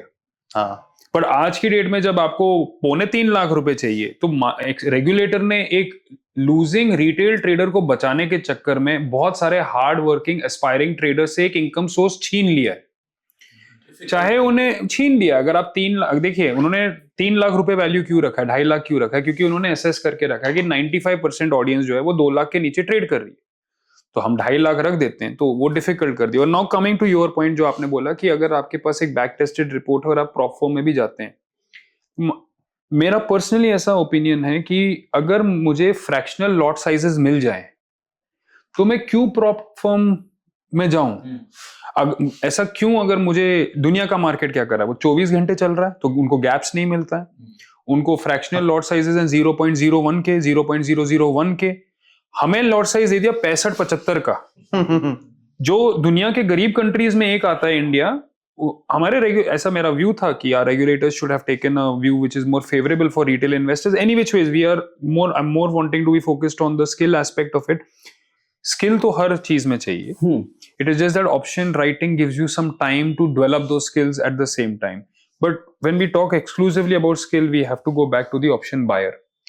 सर, अपने स्किल के प्रोसेस को, अपने आप को अपस्किल करने के प्रोसेस को एक यंग ट्रेडर, यंग का मतलब एज से नहीं, यंग का मतलब एक्सपीरियंस से, एक यंग ट्रेडर ऐसे क्या स्टेप्स ले सकता है विच विल उनका, ताकि उनका लर्निंग कर्व जो हो वो एक्सपोनेंशियल हो। बेशक अर्निंग कर्व एक लैगिंग कर्व जो है बाद में फॉलो करे। What would be your view to, अगर आप आज आप स्टार्ट करते तो आप क्या करते so that you save on some years of pain and suffering जो एक ऑप्शन बायर टिपिकली झेलता भी है? बिल्कुल सही। See important point is carrying forward from there, जो उन्होंने पॉइंट फॉरवर्ड करा ना।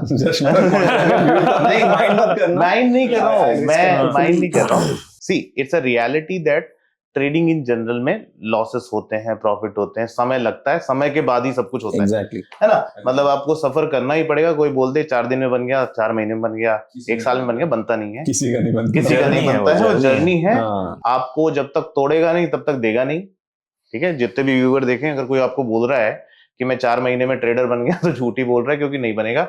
अगर बोलो टैलेंट की, तो अपन पढ़े लिखे आदमी है, अच्छा खासा टैलेंट है, सब कुछ थे, लेकिन फिर भी सफर किया। इसका मतलब है कि ये गेम जैसे सेट ऑफ होता है, उसका एक स्केल है। आप पहले तो रियलाइज ही नहीं करोगे कि इसमें पढ़ना है। ये जो मार्केट साइकोलॉजी ऐसे ही सीखते हैं कि आप गए, पहले करना शुरू किया, आपको पहले तो इच्छा ही नहीं होगी, या फिर किसी की बात से अग्री ही नहीं करोगे कि मेरे को पढ़ना भी जरूरी है। इसको कोई एजुकेशन के पर्सपेक्टिव से देखता नहीं है, तो वो बंदा ऐसे रिएक्ट करेगा, नहीं मेरे को क्या जरूरत है, मेरे को तो बन रहा है। जिस दिन आपको मार पड़ना शुरू होगी उस दिन पहली बार आप जाके कुछ खोलोगे। किसी के बोलने से नहीं खोलोगे, मैं कितना भी बोल दूं कुछ भी होगा, बोले अरे चल तेरे जैसे 1000 देखे मैंने, पहला रिएक्शन यही होगा। करेक्ट। कोई ये भी खोल के नहीं देखेगा मैं कौन हूं, बोले पहले निग्लेक्शन, जो जनरल रिएक्शन होता है कि भाई तू कौन है सिखाने वाला, मैं नहीं देखूंगा। तो पहले उसको हर बात तुक्का में सबका ऐसे ही हुआ कि जब पहला ट्रेड मारा तो उसको प्रॉफिट बनता ही बनता है, ठीक है, तुक्के में पैसा बन जाता है। तो तुक्के में पैसा बनने के बाद उसको लॉस हुआ, लॉस होने के बाद में सीखना शुरू करेगा। अब सीखना शुरू किया तो लॉस शुरू हो जाते हैं। Correct. Because your brain starts reacting to the situation. बिल्कुल। आपको एडजस्ट होने के लिए अभी नहीं रेडी हो आप, फिर भी एक्सेप्टेंस लाने में वक्त लगेगा, तो आपके लॉसेस बढ़ते जाएंगे। जब सीखना शुरू करोगे, आप जितना ज्यादा सीखोगे उतना ज्यादा लॉस होगा। ये ग्राफ ऐसे ही जाता है नीचे की तरफ। करेक्ट। और फिर ग्राफ एक दिन होगा जब आप एक स्टेज में आओगे भैया, जिस दिन लुट जाओगे, ठीक है, और फिर अगर आपने नेक्स्ट स्टेप ले लिया कि मेरे को पढ़ना है, तो लुटने की स्थिति में ऐसा ना हो जाए कि खड़े होने लायक नहीं बचे, क्योंकि उस स्थिति में आप किसी ना किसी स्टेज में पहुंच चुके होगे, जिस स्टेज में आप ये जान लोगे कि मेरे लिए ये सही है या ये गलत है। कुछ रातें आप ऐसी बिता लोगे कि जिस रात में आप डिसाइड कर लोगे भैया कि ये मेरे लिए सही है कि ये मेरे लिए गलत है, और वो आप ही बता सकते हो, मतलब एज अ व्यूअर आप ही बता सकते हो कि मेरे लिए इंट्राडे सही है कि नहीं है। आप जॉब में हो, आप स्टूडेंट हो, फाइनेंशियल पोजीशन क्या है, आप कर सकते हो नहीं कर सकते हो, वो आप ही जवाब दे सकते हो उसका। तो उस दिन रेडी होगे, फिर जाके वो ग्राफ ऊपर की तरफ जीरो की तरफ आएगा। करेक्ट। और जिस स्टेज में मैं पहुंचा, जब पैसा मार्केट ने दिया, देते वक्त ये समझ पैदा होने के लिए कि डंके की चोट पे ये बोलना कि इस स्टेज से ही पलटेगा, वो समय पे मैंने इस स्टेज को फेस करने के लिए कम से कम 10-15 साल बिताए होंगे अपन ने ना। तो सर अभी तक तो आप तीनों के साथ बात करके जो आपके सिलेक्टेड इंस्ट्रूमेंट्स हैं, मुझे वैसे ही आप लोगों का पर्सनैलिटी भी दिखा है। You look like a person जिनका आई डो नॉट नो, अगर आपका इंजीनियरिंग साइंटिफिक कोई ऐसा ही अप्रोच है। आपने जो 2-3 आंसर दिए वो फ्रेमवर्क में दिए, स्टेप 1, स्टेप 2, स्टेप 3, स्टेप 4। एक और सवाल पूछा, वापस 4 स्टेप्स आए। ये भाई साहब हैं, उनका अप्रोच है I should not lose first, and this person has taken up option writing. ठीक है, ये भाई साहब हैं जिनका अप्रोच है I must earn a lot and skill is everything, and this person has gone into option buying. हमारा personality ही हमारे चैलेंजेस द वे आई सी वो डिफाइन करता है। इनफैक्ट मुझे याद है, मैं कहीं बहुत साल पहले कुछ पढ़ रहा था या ऑनलाइन देख रहा था, तो वहां पे जस्ट ऐसे ही एक डिस्कशन था जहाँ पार्वती ने शिव से पूछा कि शिव तक पहुंचने के कितने तरीके हैं, और उन्होंने आंसर किया 108। तो 108 तरीके अगर शिव तक पहुंचने के, तो मार्केट को करने के तो करोड़ों होंगे, एंड 3 तो हमें यहाँ पे सामने दिखे, और वो 3 diverse personalities, diverse skill sets and एक डिफरेंट फ्रेमवर्क भी लेके आए, ये हमें एकदम क्लियरली दिख रहा है। So just as quick points, sir made a critical point about I think Stan Weinstein and 30-week moving average. I think I'll start from there. अगर आज के दिन आपको सीखना स्टार्ट करना होता, तो what would you start learning from? मैं तो अपसर्च का यूज कर लेता हूँ।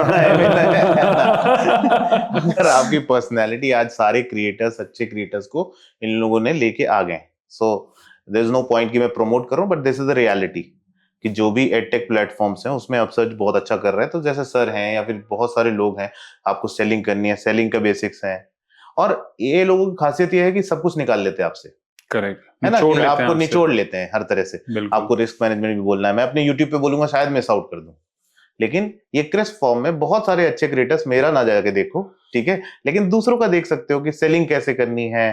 पढ़ो पहले, है ना, पहले पढ़ो चीजों को। जैसे कि आप मान लो नौकरी कर रहे हैं, तो इसको साइड बाय साइड लेके कोशिश करते रहो, तो at least you have a source to fund this. जिस दिन वो सोर्स छूट जाएगा तो आपको डर चालू होगा, डर से अर्निंग नहीं होती। तो अपने को पहले पढ़ना है, वक्त दो, अपने वक्त के साथ आपका माइंडसेट डेवलप हो जाएगा।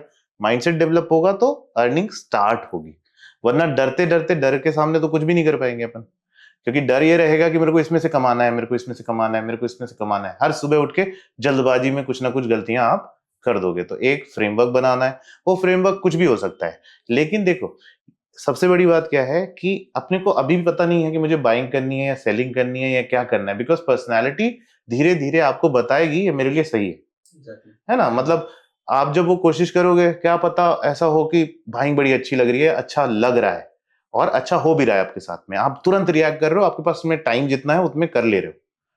सेलिंग का फंड आज नहीं है, कोई बात नहीं, जब बाइंग सीख जाओगे तो सेलिंग में जब कैपिटल अच्छी होगी तो सेलिंग भी फ्रूटफुली कर पाओगे, बिकॉज स्ट्रैटेजीज, ये चीजें उसी फ्रेमवर्क में काम करती हैं। जैसे मैं स्प्रेड से काम कर लूं बाइंग से तो थोड़ा रिस्क मैनेज हो जाएगा, सिर्फ स्प्रेड से काम कर लूं सेलिंग में तो रिस्क मैनेज हो जाएगा। तो ये सब चीजें अपने को सीखने के बाद ही समझ आएगा, और ट्राई करना पड़ेगा मार्केट में ट्राई करेंगे तो चीजें। But coming from a PhD holder, आपने काफी टाइम इंडिपेंडेंट रिसर्च को भी कमिट किया होगा। How would you equate the two professions, trading का रिसर्च और जो आपने एकेडमिक रिसर्च किया है, मतलब इसके इंटेंसिटी में जो पर्सनली एक इंडिविजुअल फील करता है और जो आउटपुट उसका आता है, इन दोनों को आप कंपेयर कैसे करेंगे? देखो, ट्रेडिंग का और मेरे पर्सनल रिसर्च में भी मुझे, जैसे पेपर्स की बात करें, हम लोग पब्लिकेशंस को ही आउटकम मानते हैं। जैसे मैंने पीएचडी के दौरान ना 2013 से स्टार्ट किया, तो मेरा पहला पेपर मेहनत करते करते हमारे ग्रुप का, रियलिटी है कि हमारे जॉन हॉपकिंस में भी मेरे कोलीग्स हैं, आज आईसीएमआर में भी हैं, हर जगह हैं, ठीक है। तो वो लोगों के साथ में काम करते करते सबसे अच्छे पेपर्स उनके आ रहे थे, मेरे नहीं आ रहे थे। मेरा मॉडल डेवलप हुआ तो मेरा मॉडल डेवलप होने में टाइम लगा। 3 साल, 4 साल की पीएचडी थी, 3 साल तक 0 पेपर थे हमारे, लेकिन जो पहला पेपर मेरा पब्लिश हुआ 3 दिन में हो गया। तो जितनी मेहनत मैंने 3 साल करी थी उसका रिजल्ट मुझे 3 दिन में दिख गया, और 3 दिन में सबसे बेस्ट पेपर आज तक का मेरे लैब का वही है, ठीक है, मेरे लैब का वही रहा। और बाद में आने वाले टाइम पे 10 पेपर हुए मेरे, यानी 4 साल की मेहनत में 3 साल में 0 और आखिरी साल में पूरा हो गया। इसी तरह से मैंने अपने करियर में भी देखा, ट्रेडिंग में भी देखा कि पहले के जब 2019 की बात करूं तो I was sitting in -2 crore. -2 crore? Yes, and my brother used to fund. Brother मेरा अभी भी एम्स्टर्डम में है, शायद इसीलिए, है ना। तब वो यूएस गया था, यूएस से आने के भी पैसे नहीं थे उसके पास, ऐसे हालत छोड़ी थी, क्योंकि डिमोनेटाइजेशन के दिन मुझे सबसे बड़ा लॉस हुआ था। तो उस दिन सबसे बड़ा लॉस हुआ, उस दिन 2 चीजें हुई थी, डिमोनेटाइजेशन और यूएस इलेक्शन। बिल्कुल, आई रिमेंबर। तो मैंने सन फार्मा में पैसा लगाया था, सन फार्मा में लॉस हुआ। मेरा पहला जॉब भी सन फार्मा है, क्योंकि मेरे को पैसे उससे चाहिए थे। हालांकि उन लोगों की सैलरी बहुत कम थी, लेकिन मैंने वो जो करियर में सीखा उस दौरान, कि पेशेंस मेरे अंदर बिल्कुल नहीं था तब, लेकिन रिसर्च ओरिएंटेशन था। वहीं से मैंने डिजाइन ऑफ एक्सपेरिमेंट सीखा, मेथोडोलॉजी सीखी। जो आप क्वांट बात करते हो, स्टैटिस्टिकल एनालिसिस बात करते हो, ये सब क्या है? अगर आप मूविंग एवरेज की बात करो तो मूविंग एवरेज क्या है? एवरेजेस ही तो हैं। अगर हम बात करें कि अपना वीवेब की बात करें या दूसरी स्ट्रेटेजीज की बात करें, सब 2SD पे चलती हैं, बॉलिंगर बैंड 2SD पे चलता है।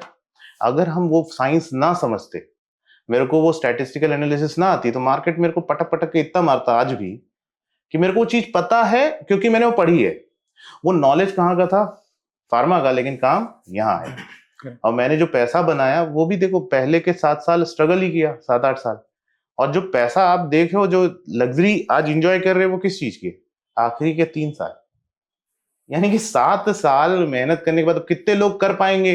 मैं पढ़ रहा था, मेरे पास फंडिंग थी पीछे से, ब्रदर सपोर्टिव था, चीजें सपोर्टिव थी, तो इसलिए वो जिंदा रहा। मैं नहीं तो छोड़ दोगे, इसलिए वो लग्जरी शायद आपके पास ना हो। तो इसलिए उतना बड़ा रिस्क नहीं लेने का, पढ़ने का। आज रिसोर्सेस हैं, पढ़ाई करोगे, समझोगे, तो अपने आप चीजें समझ आ जाएगी, है ना। That's the ultimate point from my side, कि पढ़ो पहले, इसको अपने करिकुलम की तरह लो। कि अगर आप आज बनने में 20,000 की नौकरी करने में, मान लो तुमको इतने साल लग गए यार, आपने अच्छा एजुकेशन लिया, 12 साल प्लस 3 साल 4 साल, मतलब 15-16 साल बाद आप 40,000 की नौकरी कर रहे हो, तो इसको कम से कम 3-4 साल तो दो। करेक्ट, है ना। करेक्ट। सो आपका जो था, ऑब्वियसली एक scientific approach helped you, family support helped you. Even I maintain कि गॉड्स ग्रेस और फैमिली सपोर्ट के बिना it's very difficult for an individual to evolve as a trader, और ये फैक्टर्स हमें चाहिए। और इसकी परिस्थिति की जानकारी तो हमारा व्यूअर ही होगा कि उनके फैमिली में और उनके फाइनेंसेस के क्या हैं। And as far as source of learning is concerned, you believe that Upsurge as a good platform, कि वो ये नहीं देखते कि कौन क्या है, वो they are focused on bringing as many creators as possible, and creators को एक प्लेटफॉर्म दे देते हैं अपना पर्सपेक्टिव आगे एक्सप्रेस करने का। सर, आपके पास आते हैं। मेरा जवाब, आप जो पूछ रहे हैं मैं समझ सकता हूँ कि आप कहना चाहते हैं कि अगर आपको आज फ्रेश शुरुआत करनी पड़े मार्केट में तो आप कहाँ से करेंगे। तो मेरा जवाब शायद टेंजेंशियल हो। मैं सबसे पहले शुरुआत करूँगा सेल्फ बिलीफ से। अगर आपको मार्केट में पैसा बनाना है तो आपको ये बिलीफ डेवलप करनी होगी कि मैं कम मेहनत से ज़्यादा पैसा बना सकता हूँ। क्योंकि जब तक आपके अंदर ये बिलीफ नहीं आएगी, मार्केट में जब भी आपका पैसा बनेगा आपको लगेगा ये सस्ते का पैसा है, ये कम मेहनत का पैसा है, ये कमाई मेहनत ईमानदारी की नहीं है और ये आपका पैसा लेके जा सकती है। ये जितना मैंने देखा है, तो सबसे पहले आपको ये बिलीफ सिस्टम पे काम करना पड़ेगा कि मैं आराम से घर बैठे पैसा बना सकता हूँ।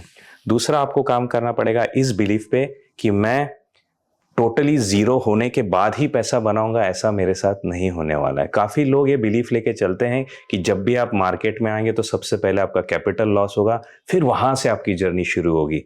मैं कहता हूँ इस बिलीफ पे मत रहिए।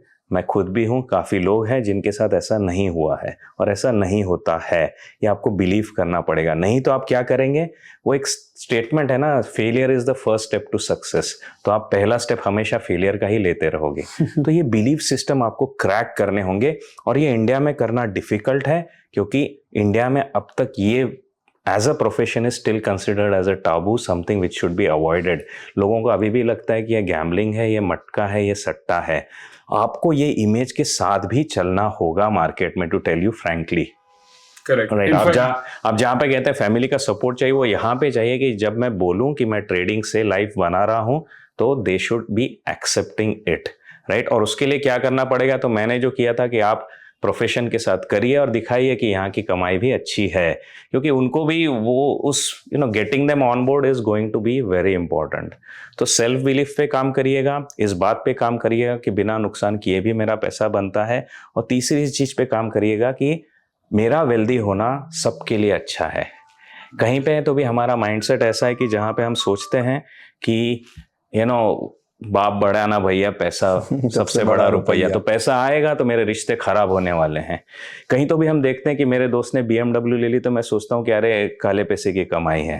ये थॉट प्रोसेस भी आपको किल करेगी, क्योंकि आपके पास पैसा आएगा लेकिन अंदर का बिलीफ सिस्टम बोलेगा ये चोरी का है। फिर आप क्या करेंगे, आप तो सफेद कैरेक्टर रखना चाहते हो, तो यही साइकोलॉजी आपको क्रैक करवा देगी कि आया हुआ पैसा चला जाए। तो सबसे पहले आपकी बिलीफ सिस्टम पे काम करिएगा। बुक्स के बारे में बात करूंगे, the best place to start is the Psychology of money.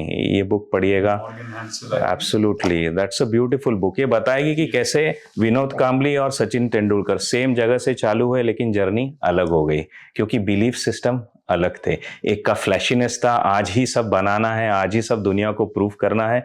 दूसरे क्या था, steady, let it come, I will work in my zone. तो ये साइकोलॉजी जो आपको डेवलप करनी है आपके बिलीफ सिस्टम से डेवलप होगी। ये बिलीफ सिस्टम आपके अंदर आ जाए ना कि मैं मार्केट से पैसा बना सकता हूँ, मैं बनाऊंगा, तब अगला स्टेप है कि मैं सीखना कहाँ से शुरुआत करूँ। तो दो स्ट्रीम है आपके पास, टेक्निकल एनालिसिस, फंडामेंटल एनालिसिस। दोनों के साथ चलिए, क्योंकि market is a net sum game of probabilities. तो दोनों में आपस में कोई कंफ्लिक्ट नहीं है, फ्रैंकली बोलता हूँ, कोई कंफ्लिक्ट नहीं है। दोनों को साथ लेके चलिएगा। Best book to start will be the book by William O'Neil, the CAN SLIM book. वो आपको टेक्निकल भी बताएगी, फंडामेंटल का जेलिंग भी बताएगी। फिर बाद में आ जाता है डेफिनेटली सिचुएशनल एनालिसिस, जो आपको स्टैन विंस्टीन का बुक बता देगा। फिर आपको एकदम शार्प ट्रेडर बनना है तो go and read the books by Mark Minervini. तो मैं ऐसा स्ट्रक्चरल चालू करूंगा कि साइकोलॉजी से आ जाऊं, फिर ओवरऑल दोनों साइंसेस को कैसे कंबाइन करूं, फिर उसमें प्रोबेबिलिटी रेट कैसे बढ़ाऊं, और फिर एकदम जब मैं डेस्क पे बैठूं तो कैसा बिहेव करूं, that I will pick it from Mark Minervini. तो मैं तो ऐसी जर्नी ले लूंगा। और डेफिनेटली मैं कहूँगा कि किसी न किसी मेंटर से जुड़िएगा, जिसने हाथ नहीं, जिसके जले भुने ना मार्केट में, तो वो आपको सिखा नहीं पाएगा। आपको वही सिखा सकता है जो खुद ये कर रहा है। तो you have to figure out वो कौन है जो खुद ये कर रहा है, उसके बिहेवियरल पैटर्न से आप ये सब समझ सकते हो, जो वक्त के साथ आपको पता चल जाएगा। So that is what is the journey I will take for this one. आपने जो पॉइंट्स बोले हैं ये अपने आप में एक कंप्लीट सेपरेट पॉडकास्ट है। They are such profound points जो आपने यहाँ पे मेंशन किए हैं। इट इज़ अमेजिंग आपने उसको इतने सिंप्लिसिटी से पुट फोर्थ किया, क्योंकि मेरे को लग रहा था कि एक दिन मैं किताब लिखूंगा और वो शायद यही 4 पॉइंट्स पे होंगे जिसको आपने बिल्कुल एक या it talks about how much you would have thought. आप डीप थिंकर हैं, ये काफ़ी क्लियरली आ जाता है। The reason why I am making this is this कि when you communicate as a trader, जब आप एज अ ट्रेडर मार्केट में लोगों के सामने आते हो तो लोगों को लगता है यार ये तो एफिलिएट है, ये तो गैम्बलर है, ये तो पंटर है. But really the core message is that a trader is an extremely hard working thoughtful person who excels in risk management and planning. और ये पार्ट जो है ये मिस आउट हो जाता है. और जो दूसरा था कि आइडेंटिटी, आप जहां से पैसा कमाते हैं वही आपकी आइडेंटिटी. अगर आप गा के पैसे कमाते हो, यू आर अ सिंगर. अगर आप नाच के कमाते हो, you are a dancer. So अगर आप ट्रेड करके कमा रहे, you are a trader. And to come to terms with it कि yes this is my identity, it is possible. And फिर फाइनली आपने बोला द कोड ऑफ कंडक्ट, जिधर आपने मार्क मेनेवेरी का नाम लिया कि जब मैं आपने कंप्लीटली एक्सेप्ट कर लिया कि I am a trader, how am I going to conduct myself in the market. That is coming from Mark Minervini. सो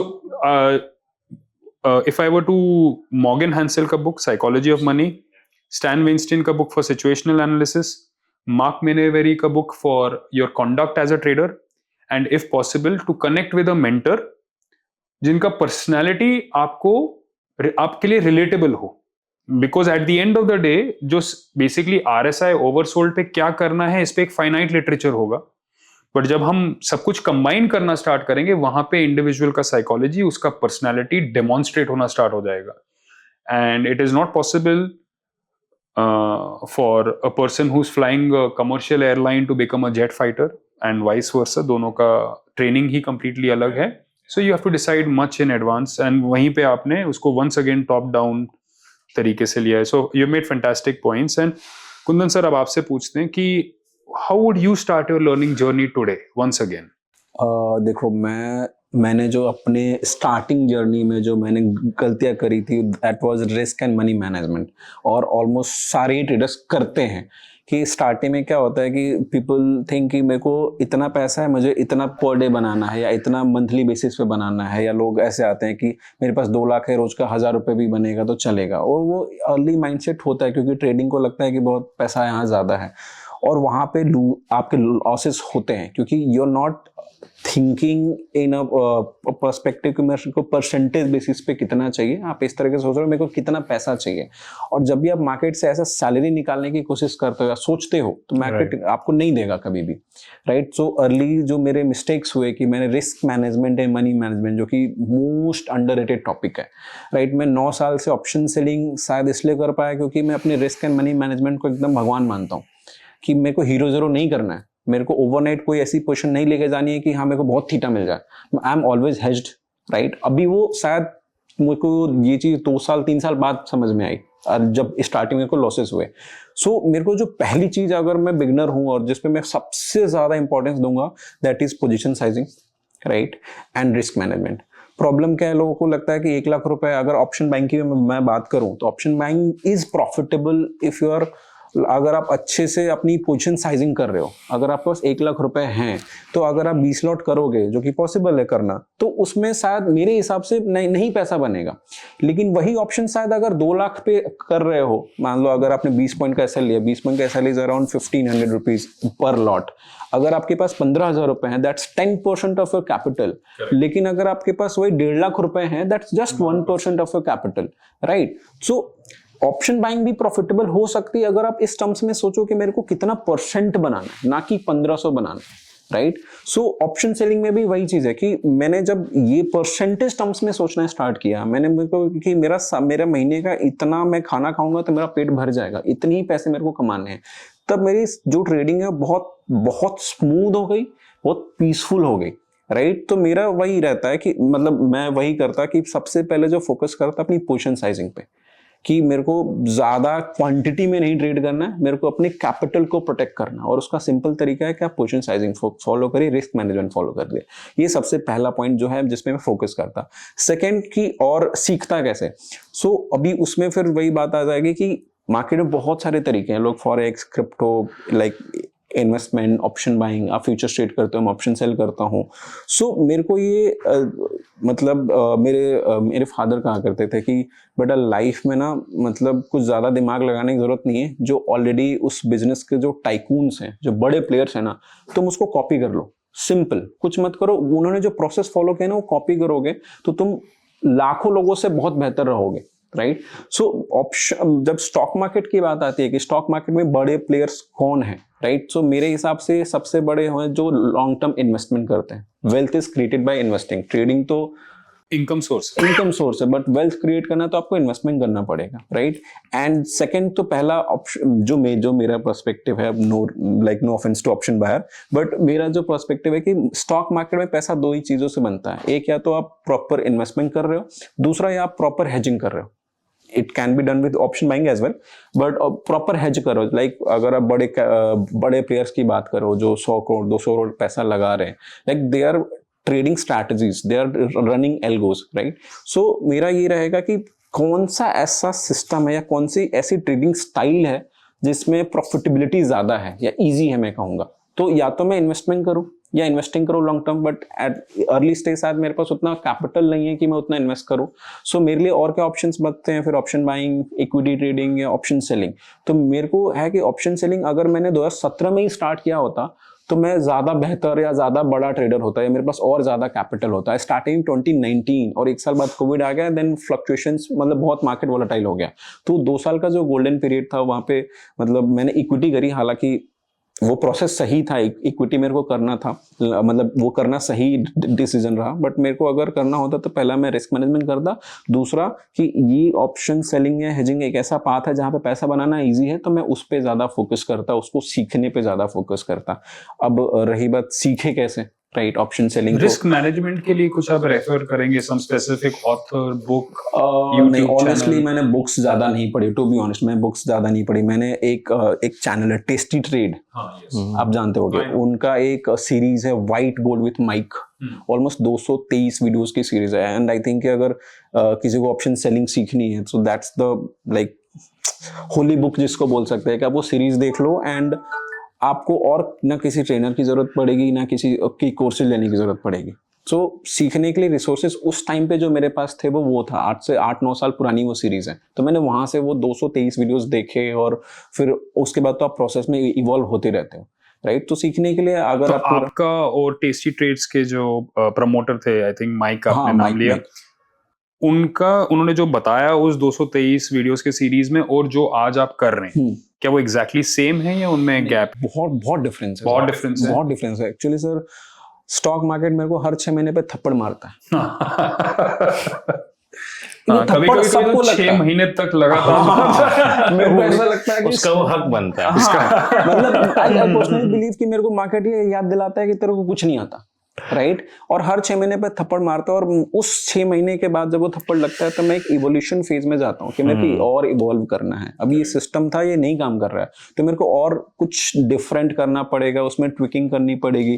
जैसे 2017 जनवरी 2024 के मैं इंसिडेंट बताऊं, मेरे पास अराउंड 1.8 CR के पोजिशंस थे। आई वॉज ओवरहेज्ड बैटमैन, और उस दिन bank Nifty open gap down by 1600 points और मेरे 400 लॉट की पुट बिकी हुई थी। बट फॉर्चुनेटली ओवरेज था, तो मेरे ओवरेजिंग के एकदम पीक पे वो वहीं पे मार्केट ओपन हुआ था, एग्जिटेड अराउंड 3 लाख रुपीस का प्रॉफिट, ठीक है। बट वो फॉर्चुनेटली था, अगर वो ओवरेज पोजिशंस नहीं होती तो मैं आराम से कम 30 लाख रुपए 35 लाख रुपए एक दिन में मेरे जाते। और उस दिन मेरे को पहली बार ऐसा लगा कि नहीं, ये तो नहीं कर सकता। एंड दैट डे मतलब वो होता ना, थप्पड़ लगा, तो मैंने डिसाइड किया कि अब आज के बाद मैं पुट नहीं बेचूंगा। पुट सेलिंग मेरे बस, मतलब मेरी साइकोलॉजी के साथ कोप अप नहीं हो रहा है। एंड दैट डे मतलब उसके बाद जो मेरा इवोल्यूशन हुआ, आज के टाइम पर जो ट्रेडिंग करता हूँ पिछले 1.5 साल से, मैंने पुट बेचा ही नहीं है। I do only such kind of trading जहाँ पे डाउन साइड में कोई रिस्क नहीं है। सो वो थप्पड़ जो लगता है ना 6 महीने पे, उसके पहले अभी 2024 में नवंबर में लगा, I was doing weekly options, नवंबर में एक्सपायरी हट गई, तो फिर से एक थप्पड़ लगा कि तेरे को कुछ नहीं आता, तो जो कर रहा था अभी कुछ नहीं करना पड़ेगा, फिर से कुछ नया करो। So market keeps on reminding you don't know anything. और मेरे को लगता है कि market is the best teacher. आपको कुछ भी सीख लो, कुछ भी बुक्स पढ़ लो, जो मार्केट सिखा सकता है ना वो कोई नहीं सिखा सकता। सो बेसिक्स आप किसी मेंटर से, किसी बुक से आप सीख सकते हो, जो ट्रेडिंग है वो मार्केट आपको सिखाता है। एंड वो इवॉल्व करता रहेगा अगर आप एक सही स्टूडेंट हो मार्केट को तो। And with in the process अगर आप रिस्क मैनेजमेंट फॉलो करते जा रहे हो तो आप उस गेम में बने रहोगे, और market will teach you how to make money. So this is my answer. Correct. नहीं, I think some very valuable points were shared. और अगर मैं एक बार this actually so much more to discuss. That's one of the biggest advantages and privileges of life कि जब आप अपने India में वैसे तो 1.5 करोड़ ट्रेडिंग अकाउंट्स हैं, बट ट्रेडर्स कितने हैं? ट्रेडर तो वही है जो इनकम के लिए मार्केट से डिपेंड करता है. And it is one of the great privileges of life when you meet such people in such close proximity, because almost everything that they have said is very very profound, and it's almost like कि मैं अपने आप से ही बात कर रहा हूँ. जैसे अभी कुंदन ने बताया कि market teaches you a valuable lesson, उनको हर 6 महीने में हो सकता है, किसी को हर 3 महीने में हो सकता है, किसी को हर 2 साल में. मिलिंद सर ने बताया कि उनका प्रोसेस जो है वो इवॉल्व होता गया. They started off with one way, फिर उन्होंने कोई नई चीजें सीखी, नया मार्केट साइकिल देखा, वो लर्निंग्स को डिप्लॉय किए, फिर से कोई नई चीजें, एंड ये प्रोसेस कंटिन्यू होता रहा. डॉक्टर साहब ने बताया कि it's all about skill, and he went through the process. Financial loss, R&D, family support, ये सब होने के बाद finally they are there. Is too much, there is, हमें इस एस्टीम पैनल से सीखने के लिए बहुत कुछ मिला, and I am confident that there is still several more discussions that we can do, और I would love to do with individually, step by step. आपके जो भी कमेंट्स, क्वेरीज एंड क्वेश्चंस होंगे, I would really encourage you to post them in our comment section. We will try our best to get them addressed directly from our experts. At the end of this discussion, my question to you is, which of these 3 personalities do you relate to the most? The technical acumen of an option buyer, the risk aversion of an option writer, या the evolution of an equity trader? I feel all of them have their own merits, and I would love to know your opinions. इस round table podcast में बने रहने के लिए आपका बहुत सारा धन्यवाद. आपको जल्दी मिलते हैं अगले एपिसोड में. Thank you.